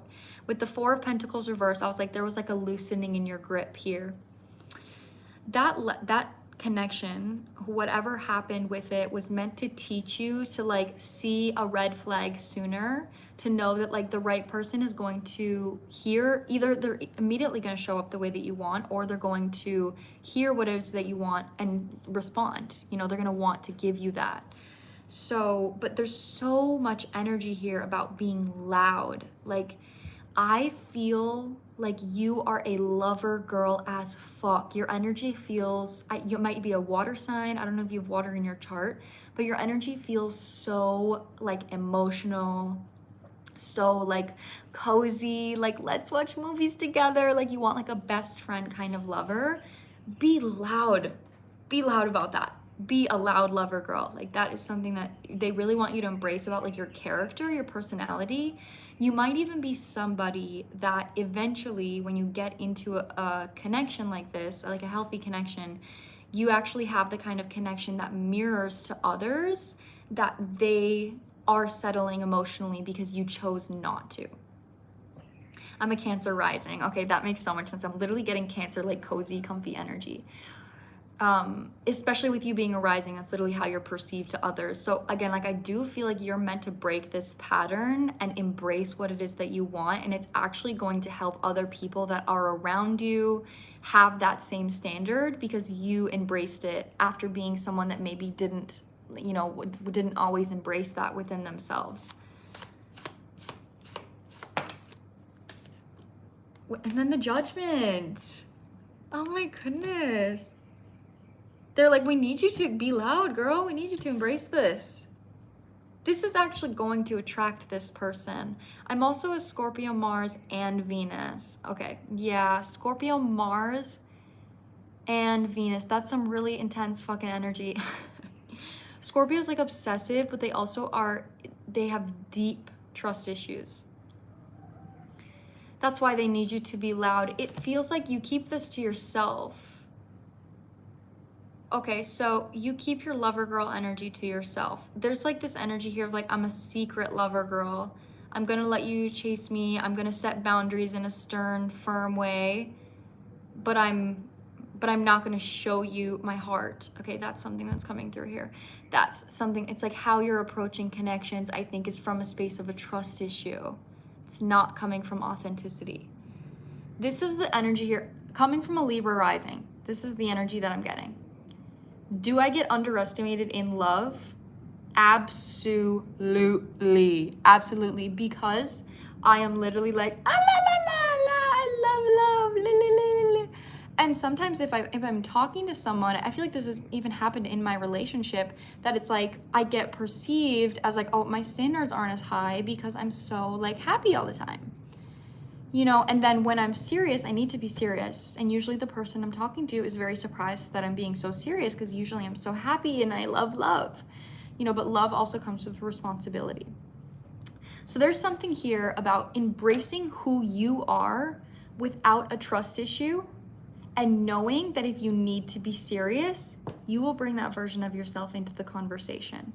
But I kind of feel that you might be approaching connections from a space of like, especially this last one, of like, I want this to be good, so I'm gonna set stern boundaries. Instead of just being yourself and trusting that if a boundary needs to be set, you'll notice and you'll say it.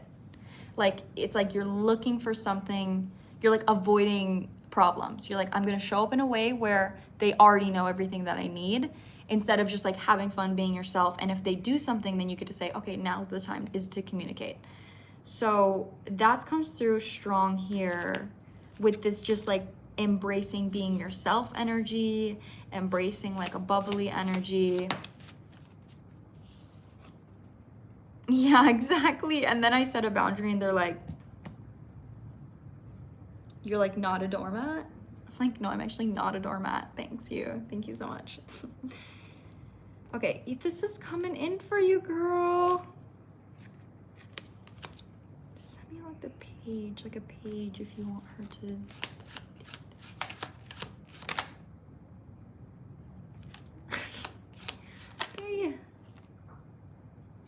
Yeah, okay, so your advice right now, I'm literally getting for the next month or so, they want you to reflect. Okay, we have the Hierophant in the reverse position with the Hermit. So the advice right now towards your love life and relationships is reflect on ways that you are acting traditional to yourself. The word traditional, I want you to think of like, how do I always act and what do I always do? Reflect on that and see if does that actually align to the kind of relationship that you want. Are you acting that way in a reality where you have someone that you genuinely love? Are you showing up in a way that honors the future that you want? Like, there's a need to reflect here on ways that you might be acting just like straight out of fear or straight out of a trust issue instead of just like being authentic. After this period, King of Cups, Strength with the Wheel of Fortune, I do feel that you're going to meet someone that is going to match emotional depth that you have, and it's going to help you gain confidence in your dating experience. That's all they're really saying about it, because I don't feel like they want you to cling on to something like long term, but you're going to have a positive experience that gives you faith, regardless of where that goes. This might be in the fall time. October's in the fall, so that'd be like November. I mean, that's like peak fall, I would say. It's November. Yeah, but the Hermit is out here right now, and that's literally the Virgo card, and that's literally September, and it's September right now. So maybe this is saying you've like already been in this reflective energy, but that's the main vibe here, is they want to, especially with Scorpio, Venus, and Mars, that's like a super guarded energy, very, very guarded. So that's what I'm getting. That's what I'm getting for you, Maddie. There is something coming in for you, but it does depend on like your openness of that. And I think right now you're being asked to reflect on how you want to show up in your love life and the kind of person you want to be outside of any kind of fears that you might have, especially if you've had negative past experiences. 1, 2, 3, 4, 5, 6, 7.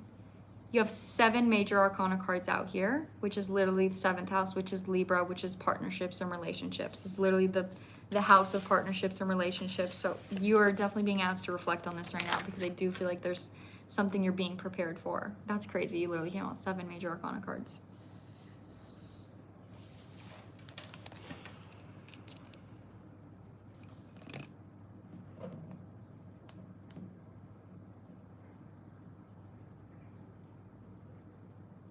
Thank you, girly. You're so welcome, girly. Okay, guys. Last reading is Talia. So, Talia, are you here? You snuck up on me. You snuck up on me. You bought a reading and I didn't even see it coming. Major Arcana just means it is a big life event. It's very important. Hello? Okay, can I read your question out loud, or would you like me to keep it private?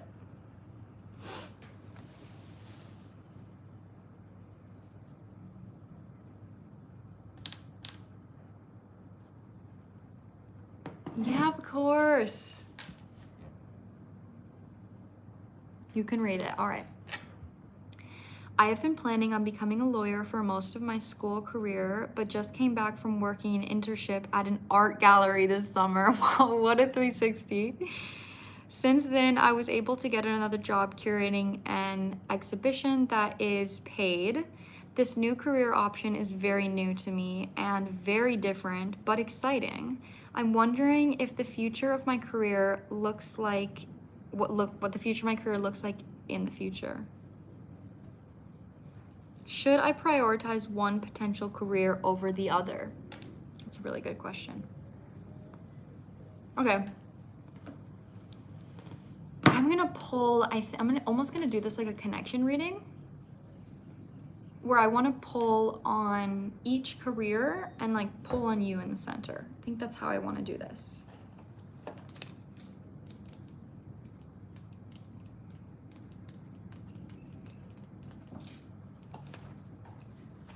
I'm gonna close my book here because we are done after this. Okay, let's see.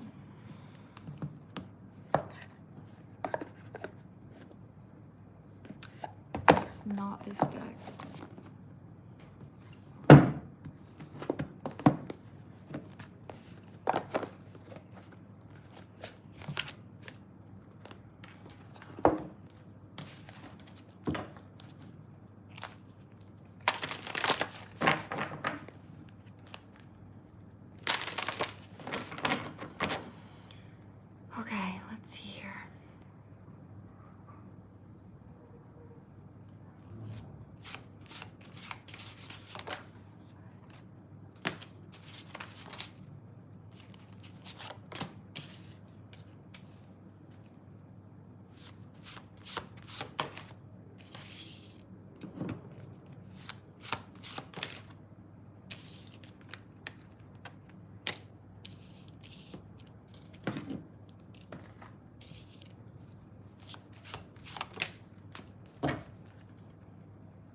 This is a really interesting message.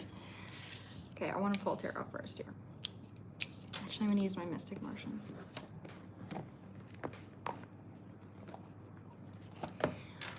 You say you've been working on becoming a lawyer, and I want to say your energy towards that feels extremely skilled. Not to say that it's easy, but I do feel like you are someone that does it well, like whatever it is, the studies, you know, for that. I do think that that's something that you have an interest in because you're very good at it, okay? Almost as if like you've mastered it, okay? Like I want to say that it's something that's kind of like nature, second nature to you. It does feel that way. The art energy here, this is something that deeply aligns to a side of you that your other career path doesn't, all right? And it comes through as almost a more exhilarating energy because what it is that you're mastering is something that is benefiting you emotionally. When I feel that the other path isn't necessarily benefiting you emotionally, but it is giving your ego, it's kind of like, I'm good at this energy. I want to keep going.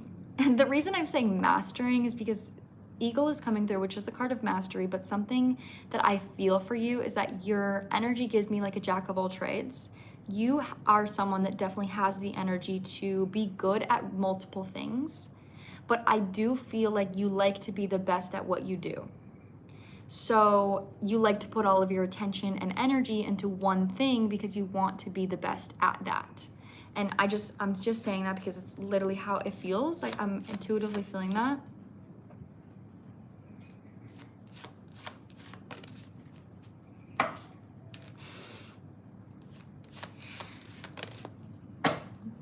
Whoa, oh my gosh, okay.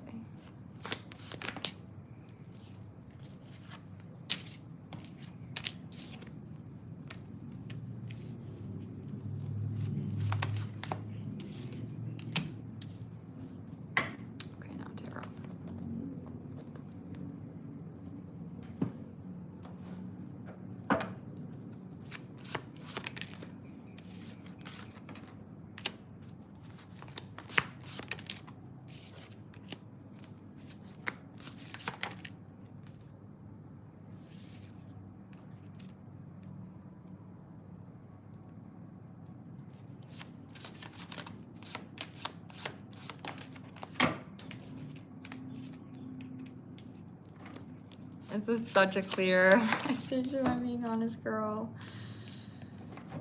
Okay, so just like you said, I'm not familiar with this new career path, but this is something that is new for you. You literally are coming out with the Tower when it comes to this other career path. So there is like a huge spark of inspiration that's coming up for you, and this is something that you didn't expect. But the Tower is an important card only because it means that something that happens is actually breaking down an old pattern that you had that wasn't necessarily benefiting you. So when I'm pulling for your law journey, this does not benefit your soul searching. Okay, like I said, this benefits your ego. This doesn't benefit you emotionally. This is something that it gives you a future goal, and you focus on that future goal, you get the goal done, you got the thing. This other project, the exposition, you know, art, again, whatever it is, this is something that reveals to you that it almost feels like there's a commitment issue when it comes to your emotions. There's a commitment issue when it comes to your creativity because it isn't something that benefits you as much as maybe this career path does. Something that I'm getting here is that with the Tower in the reverse position, this might even be like something that was built from family or tradition, or maybe like values that your parents had, or like something that you put on yourself from a really young age. But when it comes to the future or your future, I definitely think that this new career path is going to give you a lot more clarity than this one is, because this doesn't feel expansive. This feels like it puts you in an energy where you're consistently doing the same thing, studying, and you know the outcome that you're gonna get, and you know how you're gonna feel about that job. this is like, I don't know where this is gonna take me. I was like, this is something that I'm getting paid for. It's something that expands my mind. It's something that brings me on trips. It's something that could help me have different experiences. And it's something that helps me understand more about myself from an authentic space rather than from a strategic place. So am I saying, should you pursue one career over the other? That is obviously up to you. I can't like, yes, decide that, no, decide that. But if being a lawyer, if that is something you can come back to after doing some self-exploring, I would choose that path. If it's not, you're going to be more emotionally fulfilled in this new path. I feel that this job right now, the lawyer path, is something that it really drains you. And I feel like you might even have an energy here of like being used to feeling drained. Like, I'm used to being tired. I'm used to working really hard. Like I said, your energy feels resilient, but they want you to be wise about your decision. And I think wisdom is something that comes from thinking about the past and also thinking about the future and also thinking about right now. And we have the Chariot. So something that your guides are wanting to remind you is that you are definitely the kind of person that can do anything that you want. Like, you can do anything you want. So a lot of people are very like strong-willed, you know, and if you are strong-willed, you can put your mind into being a singer and you'll be a singer, and then you'll get bored of that and then you'll do something else, and then you'll do that really successfully and then you'll get bored of that and you'll do something else. I truly feel that you are one of those people that you are so strong-willed that you can do anything that you want. But I do feel like you're in your comfort zone with the lawyer position. And I think that if you want to have space to soul search, this is going to take up a lot of your time. So to wrap up the reading, I am not going to say yes, commit to one path, no, commit to one path, because that is truly your decision. But I would just like you to take everything that I've said so far and really reflect on how you feel about that and the path moving forward that you want to take. So obviously I do feel like there's different options. I don't know if law school is something you can go back to after you take a break. I'm not sure if that's an option, but if it is, I think that could be beneficial for you to like have some soul searching and know, do I want to go back? Maybe I don't, you know, you don't know. But I absolutely do think that this new path is coming into you for a reason. And I think it is healing a part of your childhood that you have literally not touched. I think that there's a part of you that never got to feel free, that never got to be creative, that never got to meet certain people, that never got to expand your mind in certain ways. And the universe is literally giving you that option to heal that side of you. So yeah, that's what's coming through. There's a big theme here of family. I think there's something about your inner child that really did not get to experience the freedom that you're being given right now. And they do want you to choose that. But obviously from the space of where you feel comfortable right now, you know, in your current given circumstances. Yeah, you're so welcome. I'm really happy that resonated. I'm so glad too, the energy came through really clear. Yes, obviously I'm always here if you need a reading. I'm so happy I was able to read your energy.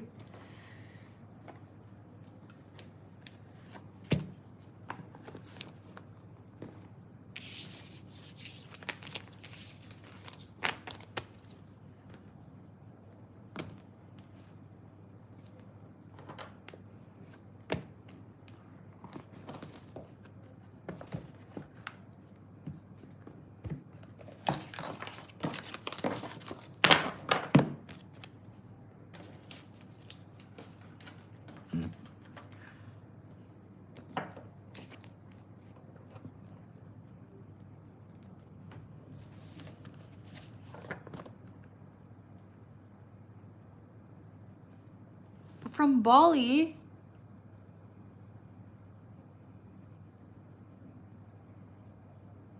Sanura Boutique. Do I know that boutique?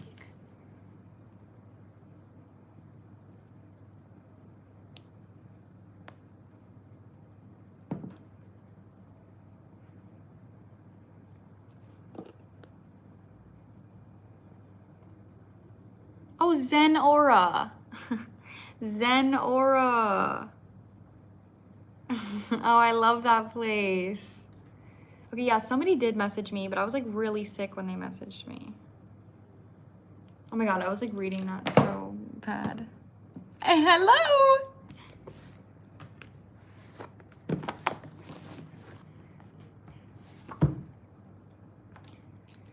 Okay. I'm pooped, guys. Holy, I'm pooped. Had so much fun doing readings for you guys today. And I'm ready to take a break. I think I'm gonna do some yoga, if I'm being honest.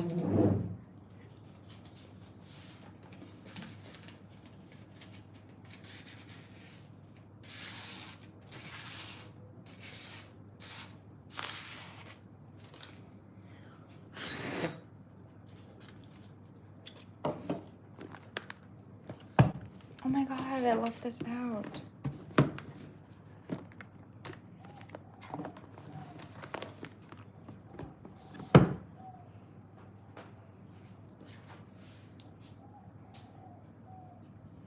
Hi, honey girl.